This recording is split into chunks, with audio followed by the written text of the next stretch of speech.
ओम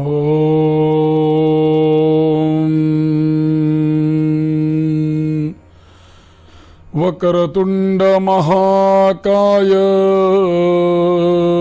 सूर्यकोटि समप्रभ निर्विघ्नं कुरु मे देव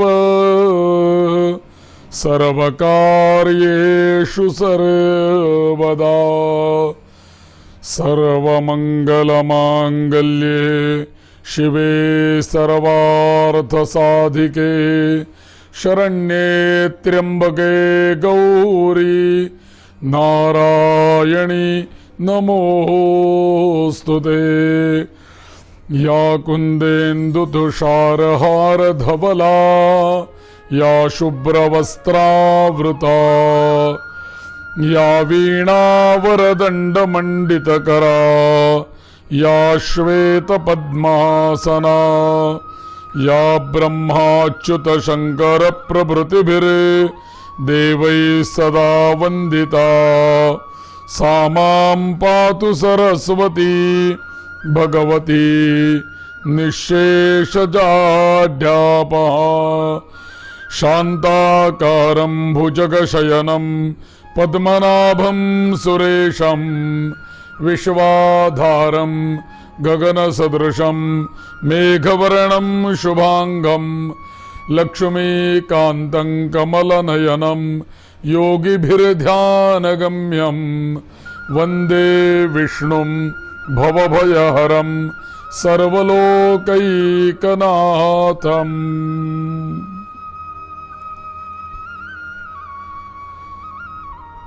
श्री आदिनारायण महाविष्णू यांच्या चरणी नतमस्तक होऊन, देवदेवतांच्या चरणी नतमस्तक होऊन, श्रोतृगणांना वंदन करून आणि परमादरणीय पुरुषोत्तमानंद स्वामी यांना नमस्कार करून आजच्या या विष्णू सहस्रनाम स्तोत्रम याचं महात्म्य आणि विशेष या प्रवचनाला आपण सुरुवात करूया। कमलमिह मनसि लसतु मम नित्यं गरुडगमन तव चरणकमलमिह मनसि लसतु मम नित्यं मनसि लसतु मम नित्यं मम तापमपाकुरु देव मम पापमपाकुरु देव मम तापमपाकुरु देव मम पापमपाकुरु देव जलजनयन विधिनमुचि हरणमुख विबुध विनुत पद पदम जलजनयन विधिनमुचि हरणमुख विबुध विनुत पद पदम मम तापमपाकुरु देव मम तापमपाकुरु देव मम पापमपाकुरु देव मम तापमपाकुरु देव मम पापमपाकुरु देव मम पाप। आपल्याकडे अनेक साऱ्या देवता आहेत आपल्या सनातन वैदिक धर्मामध्ये आणि अनेक साऱ्या देवतांची अनेक सहस्र नामं आज आपल्याकडे उपलब्ध आहेत। एकेका देवतेची 2-2, 3-3 प्रकारची सहस्रनामं सुद्धा उपलब्ध आहेत। तुम्ही गणपती म्हटलात तर गणेश सहस्रनाम आहे, शिव म्हटलात शिव सहस्रनाम आहे, देवी म्हटलात तर लक्ष्मीची सहस्रनामावली वेगळी, महाकालीची वेगळी, महासरस्वतीची वेगळी, असे अनेक प्रकारचे प्रत्येक देव म्हटला की त्याची सहस्रनामावली ही मुळात आहेच आहे। प्रत्यक्षात विष्णूची जर का सहस्रनाम आपण स्तोत्र बघितलं तर एक सहस्र नाव असलेलं स्तोत्र जे भीष्माचार्यांनी युधिष्ठिराला सांगितलेलं ते स्तोत्र आहे ते आपल्याला सगळ्यांना माहिती आहे। पण या व्यतिरिक्त सुद्धा विष्णूंची सहस्रनाम स्तोत्रम आज उपलब्ध आहेत। तुम्ही जर का सर्चिंग केलं नेटवरती तर आपल्याला एका विष्णूंचीच जवळजवळ 12 ते 15 प्रकारची विष्णू सहस्रनाम आज उपलब्ध आहेत। तुम्हाला अगदी सांगायचं म्हणजे एक विष्णू सहस्रनाम आपल्याला सगळ्यांना माहिती आहे की जे आपण नेहमी ऐकत असतो, विश्वम विष्णुर वषट्कारो अशी ज्याची सुरुवात आहे ते प्रसिद्ध आहे. पण तुम्ही गरुड पुराणामध्ये जर का बघितलं तर गरुड पुराणामध्ये साक्षात भगवान महाविष्णूंनी स्वतःची 1000 नावं गरुडाला सांगितलेली. गरुड हे त्यांचं वाहन आहे आणि त्यालाही एक सहस्रनाम स्तोत्रम या भगवान विष्णूंनी सांगितलेलं गरुड पुराणामध्ये याही विष्णू सहस्रनामापेक्षा श्रेष्ठ असं विष्णू सहस्रनाम उपलब्ध आहे. वेगवेगळ्या पुराणांमध्ये विष्णू सहस्रनाम आलेलं आहे. आत्ता जे आपण या ठिकाणी अभ्यासणार आहोत विष्णू सहस्रनाम, हे विष्णू सहस्रनाम अर्थात महाभारतातलं आपण अभ्यासणार आहोत. मग या विष्णू सहस्रनामाचा अभ्यास करताना अशी गोष्ट लक्षात येते की सहस्रनाम म्हणजे काय असतं नक्की. सहस्र म्हणजे 1000, पण सहस्रनाम म्हणजे काय आहे हो एकंदरीत. तर सहस्रनाम या शब्दाचा अर्थ असा आहे की त्या देवतेचे सहस्र रूप. आपला सगळा हा जे विश्व आहे, ब्रह्मांड आहे, या सगळ्या ब्रह्मांडाला नामरूपात्मक प्रपंच असं म्हटलेलं आहे. म्हणजे नाम पण आहे, रूप पण आहे. मला तुम्ही सांगा, मानव जरी आपण नुसते बघितले तरी एकही मानव किंवा त्या मानवातली स्त्री किंवा मानवातला पुरुष हा बिन नावाचा नाही आहे ना. त्याला काही ना काहीतरी नाव आहे. भले ते गुंड्या बंड्या पिंट्या काही पण असेल, पण त्याला त्या नावाने त्याला ओळखलं जात आहे ना. म्हणजे नाम आणि रूप पण आहे त्याचे. तो फिजिकली आहे, भौतिक देह त्याचा आहे आणि त्याला एक वैशिष्ट्य त्याचं रूप आहे. एकासारखा दुसरा मनुष्य नाही. हा सगळा नामरूपात्मक प्रपंच आहे. मग इथे 1000 विष्णूंची सहस्रनाम म्हणण्यामागे उद्दिष्ट काय आहे. मग सहस्रनामांनी साधायचं आहे काय नक्की. तर थोडक्यात त्याचा अर्थ असा आहे की विष्णूंच्या 1000 रूपांना केलेलं वंदन म्हणजे एक विष्णू सहस्रनाम स्तोत्रम असं म्हणता येईल. म्हणजे समजा आपण असं म्हटलं की अनादि निधनाय नमः, धातुरुत्तमाय नमः, म्हणजे अनादि निधन हे त्याचं एक विशेषण झालं विष्णूचं. त्या रूपाला माझा नमस्कार. नमः म्हणजे नमस्कार. धातुरुत्तमाय नमः, धातूंमध्ये जो उत्तम आहे त्याला माझा नमस्कार असो. प्रत्येक ठिकाणी आपण नमः हे वापरतोच. मग त्या विष्णूंच्या अनेक रूपांना आपण केलेला नमस्कार. मग ही किती रूप आहेत विष्णूंची. 1000च आहेत का 10,000 आहेत का 1,00,000 आहेत. तर त्या विष्णू सहस्रनामामध्ये चालय अनंतनामने नमः. आणि दुसरी गोष्ट, विष्णू सहस्रनामांमध्ये एक नाव आलंय अनंताय नमः. आता अनंत म्हणजे ज्याला अंतच नाहीये. इथून सुरू झालं आणि त्या गाडीपर्यंत जाऊन संपला असं नाहीये. इथून सुरू झालं तर नाही, कितीतरी पलीकडे तुम्ही जात राहाल तिथपर्यंत ते असेलच उपलब्ध. म्हणून आद्य शंकराचार्यांनी जी परापूजा केलेली आहे त्या परापूजेमध्ये त्यांनी असं म्हटलं की अखंडे सच्चिदानंदे, अखंडे सच्चिदानंदे. ब्रह्मसूत्र कसं आहे, परमेश्वरीय सूत्र कसं आहे, ते कटिंगमध्ये नाही आहे. तर ते अखंड आहे, एक सूत्र आहे. ते कालही होतं, आजही आहे आणि उद्या सुद्धा ते असणार आहे. म्हणून ते काल, आज आणि उद्या याच्या ते पलीकडे आहे.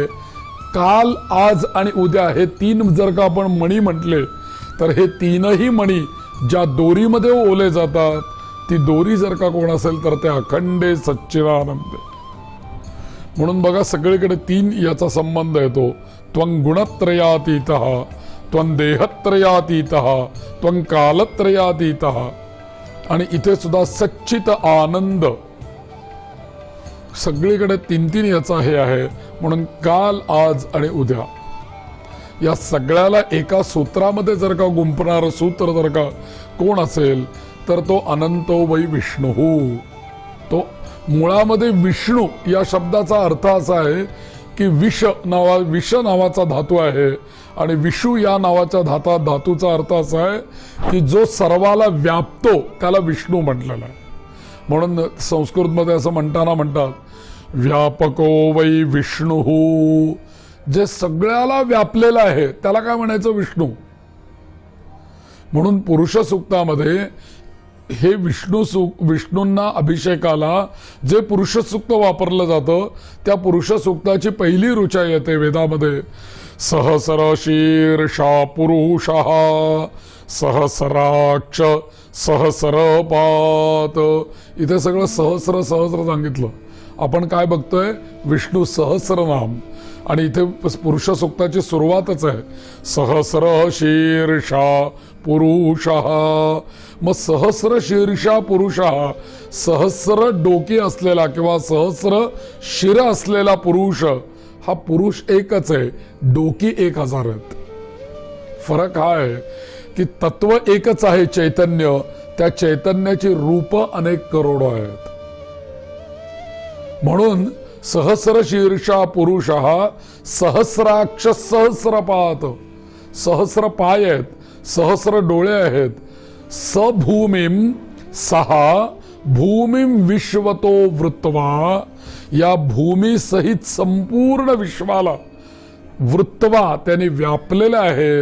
आणि एवढ्या सगळ्या ब्रह्मांडाला व्यापून शेवटी काय झालंय? अत्यतिष्ठत दशांगुलम. या सगळ्याला व्यापून सुद्धा 10 अंगुल ते उरलेलंच आहे. म्हणून हे जे व्यापलेलं तत्व आहे, या व्यापलेल्या तत्वाला काय म्हणायचं? विष्णू म्हणायचं. म्हणून व्यापको वे विष्णू. मग हे जे विष्णू आहेत यांचं आपण शांताकारम भुजगशयनम पद्मनाभम सुरेशम, कशी मूर्ती या विष्णूंची? शांत आणि सौम्य मूर्ती या विष्णूंची आहे. आणि कसे आहेत? शेष नागावरती पोहोडलेले आहेत. भुजगशयनम. बर, कसे आहेत? पद्मनाभम सुरेशम. शांत विष्णू पोहोडलेले असताना ज्यांच्या नाभी कमलातनं कमळ उगवलेलं आहे. पद्मनाभम सुरेशम, नाभीमध्ये कमळ धारण केलंय. विश्वाधारम गगन सदृशम, म्हणजे या संपूर्ण विश्वाचे ते जरी झोपलेले असले शेषावरती तरी ते कोण आहेत या विश्वाचे?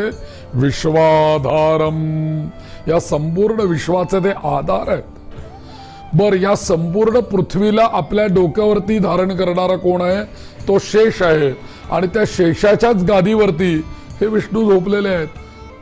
म्हणजे त्या शेषाला सुद्धा धारण करण्याची शक्ती देणारे शेवटी विष्णूच आहेत. म्हणून विश्वाधारम गगन सदृशम. आता इथे आकाशाची उपमा या ध्यानामध्ये भगवान विष्णूंना दिलेली आहे. गगन सदृशम म्हणजे आकाश समान. आकाश अध्यात्माच्या दृष्टीने कसा आहे? पंचमहाभूत आहेत ना आपल्याकडे, पृथ्वी अप तेज वायू आणि आकाश. तर आकाश तत्वाला आपल्याकडे म्हटलेलं आहे निराकार म्हटलेलं आहे. निराकार रूपो निर्गुणम निराकार रूपम. जे निर्गुण आणि निराकार रूप आहे, ईश्वरीय तत्वाला कोणता आकार आहे मला सांगा? तुम्ही त्याला विष्णू म्हणताय, तुम्ही त्याला गणपती म्हणताय, तुम्ही त्याला शंकर म्हणताय, तुम्ही त्याला मारुती म्हणताय, पण या सगळ्याच्या मागे वेदाने सांगितलं एकम सत विप्राहा बहुधा वदंती. सत्तत्व एकच आहे. आपण त्याला त्या तत्वाला वेगवेगळ्या नावाने हाक मारतो आणि ते तत्व असं आहे, इतकं कृपाळू आहे, इतकं दयाळू आहे. तुम्ही ज्या नावाने त्याला हाक मारता त्या नावाने ते तुमच्या समोर त्या रूपामध्ये प्रगट होतं. हे त्या तत्वाचं सामर्थ्य आहे. तुम्ही भले त्याला गणपती म्हणून हाक मारा, ते गणपतीच्या रूपामध्ये येईल. तुम्ही त्याला मारुती हाक मारा, मारुतीच्या रूपामध्ये येईल. देवीच्या रूपात हाक मारा, देवीच्या रूपामध्ये येईल. पण आकाशात पतितंतोयम यथा गच्छति सागरम सर्वदेव नमस्कारः केशवम प्रति गच्छति. जसा आकाशातून पडलेला प्रत्येक थेंब जो आहे यथा गच्छती सागरम, अल्टिमेटली अंती त्या सागरालाच जाऊन मिळणार आहे. का सागराला जाऊन तो मिळणार आहे, त्याची गती सागराकडे का आहे, याचं कारण एकच आहे की तो सागरापासून निर्माण झालेला आहे, म्हणून तो सागराकडेच जाणार. तसं आपण सगळे आत्मस्वरूप आहोत. आपण कोणापासून आलो, परमात्म्यापासून आलो अंश रूपाने. त्यामुळे आपली गती शेवटी कुठे आहे, त्या परमात्म्यामध्ये जाऊन विलीन होणं ही आपली गती आहे. मग आता आणखीन काय इथे, जसं एखादा पृथ्वीवरचा दगड उचलला जमिनीवरचा, तो असा आकाशात टाकला. आपण आकाशात टाकल्यानंतर तो किती ज्याचा गती असेल तेवढा वरती जाईल, तो पुन्हा इथे खालीच येऊन पडतो. याला आपण काय म्हणतो, गुरुत्वाकर्षण म्हणतो विज्ञानाच्या दृष्टीने. अध्यात्माच्या दृष्टीने जर का ही गोष्ट आपण जर का बघितली तर अंशीचं आकर्षण हे अंशाला असतं. अंशी म्हणजे ज्याचा अंश आहे तो अंश, आणि त्या अंशी म्हणजे ज्याचा अंश आहे तो अंश. म्हणजे दगड या पृथ्वीचा अंश आहे आणि पृथ्वी अंशी आहे, तर अंशाला अंशीचं आकर्षण असतं. त्यामुळे तुम्ही जर का तो दगड आकाशात भिरकवला, विज्ञान म्हणेल त्याला गुरुत्वाकर्षण आहे, पण अध्यात्म असं म्हणेल की अरे तो या पृथ्वीचाच घटक आहे. त्यामुळे तो किती उंच फेक, तू हजारो किलोमीटर उंच फेक, आज न उद्या तो खाली येऊन त्या पृथ्वीकडेच पडणार, कारण तो इथूनच निर्माण झालाय. त्यामुळे त्याला याचं आकर्षण. तसं जगामध्ये मानव कितीही जन्माला आले, कुठल्याही 84 लक्ष योनीमध्ये आम्ही जन्माला जरी गेलो तरी आम्ही त्या अंशीचे अंश आहोत. आणि या अंशीचे अंश आपण असल्यामुळे भगवंताने आपल्याला गीतेमध्ये सांगितलं, ममैवांशो जीवलोके जीवभूत सनातनः ममैवांशो जीवलोके. अरे तुम्ही सगळे माझेच अंश आहात बरं, असं भगवंत सांगतायत. तुम्ही दुसरे तिसऱ्याचे कोणाचे अंश नाही, माझेच अंश आहात तुम्ही. म्हणून मी अंशी आहे, तुम्ही अंश आहात. अंशीचं अंशाला आकर्षण आहे. त्यामुळे तुम्ही आज न उद्यात मला पावणारच आहात. भले 10 जन्म, भले 20 जन्म, भले 50 जन्म, पण एक दिवस असा कधीतरी येईल की हे सगळे जन्म मृत्यू नको, आता नको येर झारा, आणि त्या परमात्मापदात अद्वैत सिद्ध होऊन जाईल. म्हणजे काय, तो मी एकच, तो मी नव्हेच नाही, तो मी एकच. तो मी नव्हेच ते नाटकामध्ये, तो आणि मी एकच, याला अद्वैत म्हणतात. तर हे तो आणि मी एकच नाही, यालाच काय म्हणायचं, त्वमेव प्रत्यक्षं तत्त्वमसि. तत्त्वम असि, तत् ते त्वम असि, तेच तत्व मी आहे. मग ते तत्व निर्गुण निराकार रूप आपल्या शरीरामध्ये आहे. ईश्वर सर्वभूतानां हृद्देशेर्जुन तिष्ठती.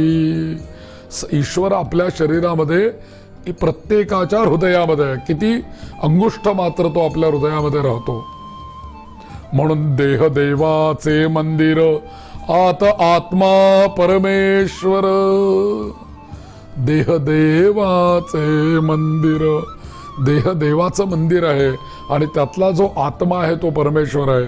तो कसा आहे की त्याला पाणी भिजवू शकत नाही, वारा उडवू शकत नाही, अग्नी जाळू शकत नाही. मग ते कसा आहे तो, चिदानंद रूप शिवोहम शिवोहम. अहम निर्विकल्पो निराकार रूपो. कसं आहे आपलं स्वरूप आतमध्ये आपल्या हृदयामध्ये, अहम निर्विकल्पो निराकार रूपो. निराकार या जगामध्ये पंचमहाभूतांपैकी कोण आहे, तर आकाश हे निराकार आहे. जसा तो भगवंत आहे. म्हणून इथे म्हटलं की विश्वाधारम गगन सदृशम. गगनाचीच का उपमा दिलेली आहे. आता ही निळी भिंत आहे, मग निळ्या पण विष्णू आहेत, मग काय भिंतीची उपमा का नाही दिली या विष्णूंना, किंवा एखाद्या झाडाची उपमा का नाही दिली, पाण्याची उपमा का नाही दिली, व आकाशाचीच उपमा का दिली.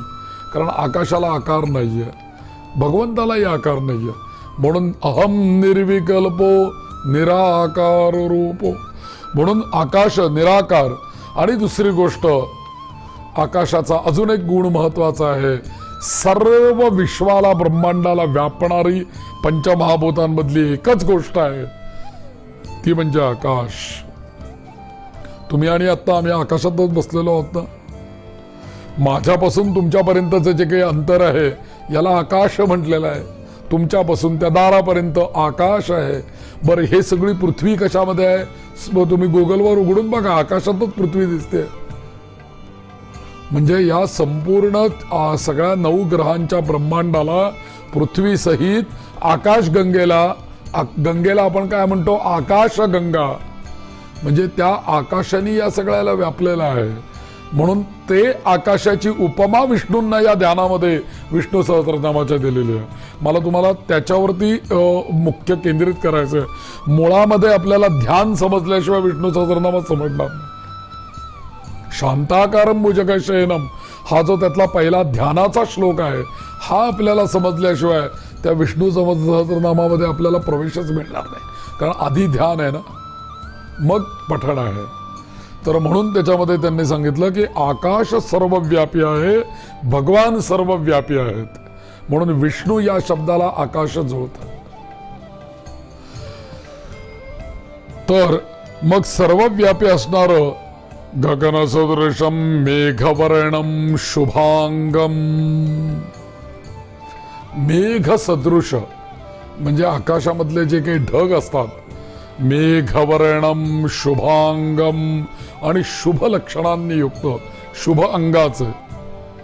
आणि पुढे लक्ष्मीकांतम कमल नयनम, लक्ष्मीचे पती लक्ष्मीकांतम. बरं, त्यांच्या डोळे कसे आहेत? कमल नयनम. पायाला पण कमळाची उपमा देतात, डोळ्याला पण कमळाची उपमा देतात, हाताला पण कमळाची उपमा. भगवंताच्या कोणत्याही अवयवांना उपमा द्यायची वेळ आली की कमळाची उपमा देतात. का? तर कमळ हे सर्वात मोठ्या आकाराचं फूल आहे, पहिली गोष्ट. आणि दुसरी गोष्ट काय, कमळ हे अत्यंत कोमल आहे. कमळाची पाकळी किती कोमल असते. तुम्ही आता गणपतीला कमळ व्हायला असेल त्यामुळे तुमच्या लक्षात आहे, ती बारीक बारीक पाकळ्या असतात, किती कोमल असतात त्या पाकळ्या. त्याच्यापेक्षा कोमल भगवंताचे हात आहेत, त्याच्यापेक्षा कोमल भगवंताचे चरण आहेत, आणि त्याहीपेक्षा कोमल भगवंताचे नेत्र आहेत. आणि जशी कमळाची पाकळी असते की नाही, तसा आपल्या डोळ्याचा आकार आहे. आपण पाकळी अशी बघतो ती अशी करा, म्हणजे असा डोळा आहे आपला, बरोबर कमळाची आकृती आहे.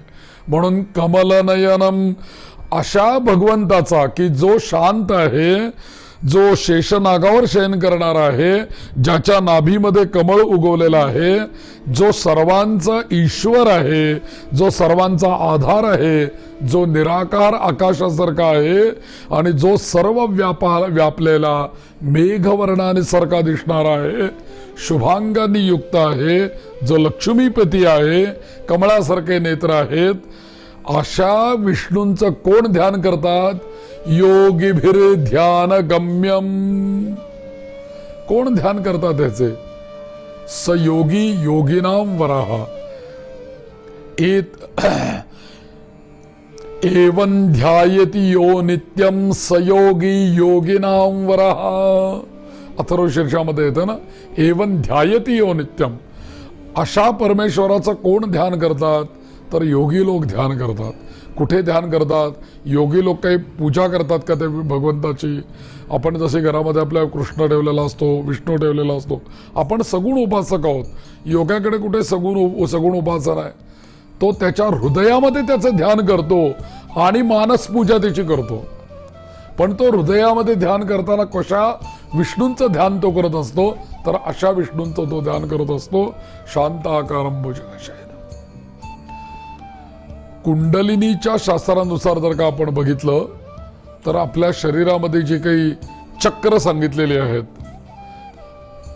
अष्टचक्र सांगितलेली आहेत आपल्या शरीरामध्ये, त्या 8 चक्रांपैकी पहिलं चक्र आहे ते मूलाधार चक्र आहे, दुसरं चक्र आहे ते स्वाधिष्ठान चक्र आहे, तिसरं चक्र आहे ते मणिपूर चक्र आहे, चौथं चक्र जे काही आहे ते अनाहत चक्र आहे, 5वं चक्र विशुद्ध चक्र आहे, 6वं चक्र जे काही आहे ते आज्ञा चक्र आहे. 7वं चक्र जे आहे सहस्रार चक्र आहे. या प्रत्येक चक्रामध्ये एक एक देवता विराजमान आहे. बरं, या प्रत्येक चक्रामध्ये काय आहे आणि शेवटी कमळ आहे. कुंडलिनीच्या प्रत्येक चक्रामध्ये कमळ आहे. आपल्या शरीरातच 8 कमळं ठेवलेली आहेत परमेश्वराने. फक्त त्या कमळाच्या पाकळ्यांची संख्या वेगवेगळी आहे.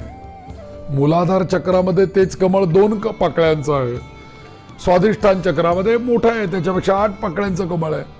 मग प्रत्येक कमळामध्ये जी देवता विराजमान आहे त्याच्यापैकी सांगितलं की भगवान विष्णू हे कुठे विराजमान आहेत, तर ते दुसऱ्या कमळामध्ये विराजमान आहेत. म्हणून स्वाधिष्ठान चक्र जे काही आहे ते स्वाधिष्ठान चक्र आपल्या नाभीपाशी येतं. नाभी ओटीपोट यापाशी ते स्वाधिष्ठान चक्र येतं आणि या ठिकाणीच आपल्या शरीरातलं अपतत्व विराजमान आहे. आपलं शरीर सुद्धा पंचमहाभूतांचं आहे ना, त्यामुळे आपल्या शरीरातलं अपतत्व म्हणजे जलतत्व हे नाभीपाशी आहे आणि बरोबर त्या नाभीपाशी असलेल्या चक्राची देवता विष्णू सांगितली. मूलाधार चक्राची देवता गणपती सांगितली. मणिपूर चक्राची देवता सूर्य सांगितली. त्याच्यापुढे वायू तत्व आणि वरचं जे काही आहे सहस्रार चक्राची देवता आकाश सांगितलं. आकाश तत्व सांगितलं. देवता शंकर सांगितली. मध्ये देवी सांगितली. म्हणजे बघा, गणपती, हरी, शिव, भास्कर आणि अंबा या 5ही देवता या 5 कमळांवरती विराजमान. म्हणून पंचमहाभूत, पंचायतन, त्यानंतर पंचशक्ती, त्यातल्या आप तत्वाची देवता नारायण आहे. तर त्या आप म्हणजे स्वाधिष्ठान चक्राच्या दृष्टीने विचार करता त्या तिथे जे काही कमळ आहे त्या कमळाचाच विचार करता हे योगीवीर ध्यानगम्यम. योगी लोक कुठे ध्यान करतात? योगी लोक कुंडलिनी ते जागृत करतात ना. मग कुंडलिनी जागृत कोणामुळे होते? गणपतीमुळे होते. गणपती जर का प्रसन्न नसेल तर कुंडलिनीचं उत्थापनच होणार नाही. कारण मूलाधार स्थितोसी नित्यम, तो जर का प्रसन्न असेल तर ती कुंडलिनी स्वाधिष्ठान चक्रापर्यंत जाईल. मग स्वाधिष्ठान चक्राला जेव्हा ती कुंडली येईल तेव्हा कोणाची कृपा पाहिजे? तिथून पुढे जायला विष्णूंची कृपा पाहिजे. हे सगळी प्रोसेस शरीरामध्ये योगियांच्या होड्या करता. योगी लोक काय करतात तर ते ध्यान करतात. कोणाचं ध्यान करतात? भगवान महाविष्णूंचं ध्यान करतात आणि ते या श्लोकाप्रमाणे करतात. म्हणून हा श्लोक अत्यंत महत्वाचा आहे. योग्यांना सुद्धा ध्यानाद्वारे प्राप्त होणारं आणि संसाराच्या सर्व भयांचं हरण करणारं योगीबीर ध्यानगम्यम वंदे विष्णुम भवभयहरम. या सगळ्या जगामध्ये जीवांना भय कसलं आहे? तर भय एकाच आहे, भवाचं भय आहे. हा सगळा जो काही आहे हा भवसागर आहे आणि या भवसागरात सगळ्यांना भय कशाचं आहे तर ते भवसागरामध्ये मृत्यूचं भय आहे सगळ्यांना. फक्त मृत्यूला न घाबरणारे फक्त सावरकर म्हणायचे मी मृत्यूला घाबरत नाही, मृत्यू मला घाबरतो म्हणायचे. बाकी सगळे मृत्यूला घाबरणारे जीव आहेत. पण हे सुद्धा भय, भव भय हरम, हे सुद्धा भय नाहीसं करणारा म्हणजेच काय करणारा तर या सगळ्या भवसागरातून तरुण घेऊन जाणारा आणि मुक्ती देणारा आणि म्हणजेच भय नाहीसं करणारा. भवभय हरम सर्व लोकैकनाथम तील तर ते भगवान महाविष्णू आणि त्या विष्णूंना मी नमस्कार करतो. योगीभिर ध्यानगम्यम वंदे विष्णुम भवभयहरम सर्वलोकैकनाथम. हरे राम राम राम हरे हरे हरे राम. हरे कृष्ण कृष्ण कृष्ण हरे हरे.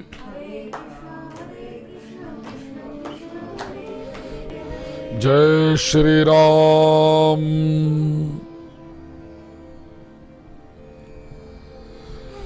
तर अशा पद्धतीने या विष्णू सहस्त्रनामाचा नामाचा पहिला हा ध्यान श्लोक येतो, याच्याविषयी आपण थोडं चिंतन केलं. मुळामध्ये हे जे विष्णू सहस्त्रनाम आहे, हे विष्णू सहस्त्रनाम जे प्रसिद्ध सर्वत्र झालेलं आहे, ते विष्णू सहस्त्रनाम स्तोत्र मूळ हे महाभारतातलं आहे. आणि तुम्हाला विशेष घटना सांगतो की या महाभारताचे कथयिता कोण आहेत? कोणी सांगितलं महाभारत? तर महाभारत सांगितलं महर्षी व्यासांनी. आणि लिहिलं कोणी हे महाभारत?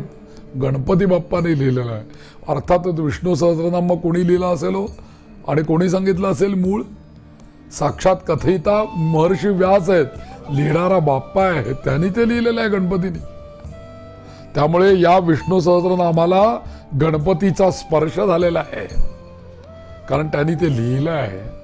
म्हणजे अर्थातच या विष्णू सहस्त्रनामाला सर्व विघ्नांचा नाश करणाऱ्या गणपतीचा तत्वाचा स्पर्श झालेला असल्यामुळे विष्णू सहस्त्रनामाच्या पठणाने सुद्धा आपल्या जीवनातल्या अनेक विघ्नांचा नाश होतो, कारण बाप्पाचा त्याला स्पर्श झालेला. एक बारकाईने विचार करायचा म्हणून मी तुम्हाला सांगितलं. आता हे महर्षी व्यासांनी गणपती बाप्पाला सांगितलं, पण कौतुक हे असं आहे की तुम्हाला ती कथा माहिती आहे की महर्षी व्यासांनी जेव्हा पुराण सांगायला सुरुवात केली तेव्हा लेखक कोण ठेवायचा असा जेव्हा प्रश्न आला, तेव्हा ते म्हणाले की या जगातला बुद्धिदाता गणपतीच आहे, त्यालाच बोलूया आपण लिहायला, तो पटापट लिहील. बरं, तो बाल गणेश आहे, त्यामुळे त्याला येईल, तो पटापट लिहून जाईल. आपण नाही का म्हणत, मुला इकडे रे बाबा, मी काय सांगतो ते लिहून घे पटापट. तसं त्या बाल गणेशाला महर्षी व्यासांनी बोलवलं. पण गणेश तर बुद्धीचे देव, ते काय अड घातल्याशिवाय येणार आहेत का? त्यांनी व्यासांना अड घातली की बाबा तुम्ही सांगायला सुरुवात केल्यानंतर मध्ये थांबायचं नाही. जर का मध्ये थांबलात तर मी पोथी बंद करीने निघून जाईल, परत येणार नाही. पण महर्षी व्यास बुद्धीच्या देवाला सुद्धा अड घालणारे महर्षी व्यास, ते म्हणतात की देवा गणपती बाप्पा, माझी पण एक अट तुला राहील की मी जे श्लोक तुला सांगेन ते श्लोक तुला समजल्याशिवाय तू लिहायचं नाही.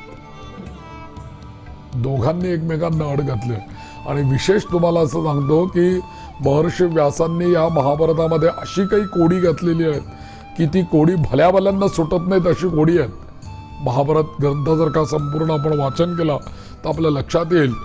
आपल्याकडे 4 वेद आहेत, तसंच इतिहास आणि पुराण हा सुद्धा 5वा वेद मानलेला आहे. आणि त्यातला इतिहास म्हणजे महाभारत आहे. महाभारताला 5व्या वेदाचं स्थान दिलेलं आहे. आणि गणपती बाप्पाने ते लिहिलं. अर्थात गणेशाला काय कुठलं कोडं सुटणार नाही असं मला तुम्हाला सांगा. ती एक प्रकारची त्या व्यासांवर केलेली गणपतीने कृपाच होती. आणि व्यासांनी भक्तीने केलेला खट्टच होता बाप्पासमोर. पण त्यांनी सुद्धा, आणि सांगताना कधी कधी व्यासांची समाधी लागायची, डोळे मिटून व्यास सांगायचे, बाप्पा लिहित असायचा. आणि एकदा का महाभारत सांगून संपूर्ण झालं आणि व्यासांची समाधी उतरली, डोळे उघडून त्यांनी बघितलं, बाप्पा दिसेनासा झाला, दिसलाच नाही. अरे मी हा सांगितलं, माझे डोळे मिटल्यावर पळून गेला की काय, असं त्यांना वाटलं की मी सांगता सांगता गेला असेल किंवा निघून, मलाही कळलं नाही. म्हणून ते उठले आणि त्यांनी ती लिहिण्याची पोथी जाऊन बघितली. तर कितीतरी काळ आधीच ती पोथी पूर्ण करून बाप्पा अदृश्य झालेला होता आणि ती धूळ पाठीवरती कापड टाकून मोकळा झालेला होता. व्यास काय सांगणार आहे ते बाप्पाला आधीच माहिती आहे. सगळं लिहून त्याने हे तुम्हाला चित्र असंच्या असं बघायचं असेल तर बद्रीनारायणाला व्यास गुंफा आहे, तिथे हे चित्र आहे. तिथं महाभारत लिहिलं, सरस्वती नदीच्या किनाऱ्यावरती. तर ती गुहा पण आहे तिथे, व्यास गुहा, भीम पर्वत म्हणतात त्याला. तर या महर्षी व्यासांनी या बाप्पाला सांगितलेलं महाभारत, त्या महाभारतातलं हे विष्णू सहस्त्रनाम. म्हणून या भगवंताचा नामाचा महिमा याच्यामध्ये गायलेला आहे. आता भगवंताच्या नामाचा महिमा अनंत आहे आणि नाम हे भगवंतापेक्षाही श्रेष्ठ आहे. व्यक्तीचं नाव मोठं का व्यक्ती मोठी? तुम्ही काय म्हणाल? व्यक्तीचं नाव मोठं. व्यक्ती आहे ते तर समजा आत्ता मंदार खळदकर गुरुजी इथे प्रवचन सांगायला बसलेले आहेत, पण मंदार खळदकर जिथे असतात तिथेच असतात. पण मंदार खळदकर हे नाव आत्ता किती ठिकाणी असेल? किती ठिकाणी ते व्यापलेलं असेल, किती लोकांच्या मोबाईलमध्ये ते सेव्ह असेल, किती लोकांच्या कडे ते माहिती असेल लोकांना. आणि आत्ता ते क्षणार्धात जगाच्या कुठल्याही पाठीवर पोचेल पहिल्यांदा काय, तर ते नामच पोचेल ना. म्हणून नाव हे व्यक्तीचं मोठं आहे व्यक्तीपेक्षा. म्हणून रामांपेक्षा नाम हे श्रेष्ठ आहे. आणि त्याने काय परीक्षा दाखवलेली, ते कथा नाही काही येत की मारुती जो असतो हे सगळे दगड, ते पूल बांधण्याचं काम चालू असतं त्यावेळेला ते दगड राम लिहून तो टाकायचा की तो दगड तरायचा. रामांनीच एक दगड उचलला आणि तो पाण्यात टाकला, तो बुडाला. तर हनुमंताला त्याने विचारला, अरे तू दगड टाकतो तो तरंगतो आणि मी टाकला तर बुडाला का? तो म्हणाला, ते तुम्ही टाकला पण तुम्ही टाकताना त्याच्यावर राम लिहिलेलं नाहीये. ते म्हटले, हो का, असं आहे का? तेव्हा सांगितलं, मारुतीने सांगितलं राम नाम श्रेष्ठ आहे. ते राम नाम इथे लिहिल्यानंतर तो दगड तरतोय. म्हणून विष्णूंचा महिमा गात असताना नाम अनंत आहेत, महिमा अनंत आहे आणि नाम हे भगवंतापेक्षा सुद्धा श्रेष्ठ आहे. विष्णूंपेक्षा श्रेष्ठ विष्णू सहस्रनाम आहे. असं गोस्वामी तुलसीदासांनी सुद्धा आपल्या रामायणामध्ये सांगितलेलं आहे. म्हणून राम ते अधिक राम कर नामू असं म्हणतात. राम ते अधिक राम कर नामू, रामापेक्षा रामाचं नाव श्रेष्ठ आहे तुलसीदास म्हणतात. म्हणून या महाभारतामध्ये धर्मराज युधिष्ठिरांनी विचारलं. आता युधिष्ठिर विचारतायत आणि कोणाला विचारलं हे त्यांनी, तर विचारल्यानंतर भगवंताचे अनन्य भक्त कोण होते, तद्वित पंडित पितामह भीष्म. आता सर्वसाधारणपणे एक तुम्ही कथानक डोळ्यासमोर घ्या की एक महाभारताचा युद्धाचा कालावधी आहे. अनेक दिवस ते युद्ध चाललेलं होतं. ते युद्ध सगळं समाप्त झालं, सगळे कौरव मारले गेले, दुर्योधन मारला गेला, अनेक प्रकारची हानी पण त्या युद्धामध्ये झाली. सगळं आपण ते माहिती आहे, म्हणजे सगळे मारले गेले आणि गोपालकृष्ण आणि पांडव होते. त्यावेळेला गोपालकृष्णांनी अर्जुनाला आणि या 5 पांडवांना सांगितलं की आता तुमचं एक महत्वाचं कर्म आहे की शरशय्येवरती शरपंजरी अवस्थेमध्ये तुमचे भीष्म पितामह तिकडे तुमच्या सगळ्यांची वाढ बघतायत आणि भीष्म हे महाधर्मज्ञानी पंडित आहेत, तेव्हा त्यांच्याकडनं धर्म समजावून घ्या आणि त्यांचा उपदेश घ्या, त्यांचा आशीर्वाद घ्या. आणि मलाही त्यांना भेटायला जायचंय, कारण मी त्यांना भेटायला गेल्याशिवाय ते देह सोडणार नाही. सगळे निघून गेलेले होते युद्धभूमीवरचे, फक्त भीष्म पितामह शरपंजरीवरती. कल्पना करा, शरशय्येवरती ते निजलेले भीष्म आणि हे 5 पांडव आणि गोपाळकृष्ण त्यांना भेटायला येतात. नंतरच्या काळामध्ये म्हणजे 8-15 दिवसांनी युद्ध झाल्यानंतरची गोष्ट आहे ही. तर मग या भीष्मांना भेटायला आल्यानंतर गोपालकृष्णांनी सांगितल्याप्रमाणे या युधिष्ठिराने, या सगळ्या 5 पांडवांमधला कोण मोठा, युधिष्ठिर, तर या युधिष्ठिराने या भीष्मांचे संवाद साधायला सुरुवात केली. आणि मग या युधिष्ठिराने जे प्रश्न विचारले त्या प्रश्नांची जी उत्तरं दिली, त्या उत्तरातून जे प्रगट झालं ते विष्णू सहस्रनाम. म्हणून भीष्मांनी भगवंताच्या 1000 नामांचं महिमा गानच केलेलं आहे. आता सनातन धर्माचं वैशिष्ट्य असं आहे की या सनातन धर्मामध्ये आपल्या जितके प्राचीन मंत्र आहेत, नामसंग्रह, स्तोत्र, कवच या सगळ्या संग्रहित आहेत आणि त्या काही सामान्य कवींच्या रचना नाहीयेत, तर बाह्य आणि अंतर जगताचे रहस्य जाणणाऱ्या भक्ती, ज्ञान, योग आणि तंत्र साधनामध्ये सिद्ध, अनुभवी, तत्ववेत्ता पंडितांच्या द्वारे प्रस्तुत केले गेलेले हे सगळे मंत्र, स्तोत्र आणि स्तवन आहेत. ही काही सामान्य लोक नाही आहेत, हे दैवी गुणसंपन्न मानव आहेत सगळे. भीष्माचार्य असू दे, कोणी असू देत, किंवा संत सगळे ज्यांना आपण म्हणतो त्यांच्या मुखातून आता अभंग आपण म्हणतो, किंवा समर्थ रामदास स्वामी असू देत, त्यांचा दासबोध आपण वाचतो, गुरुचरित्र असू देत, तो ग्रंथ आपण वाचतो.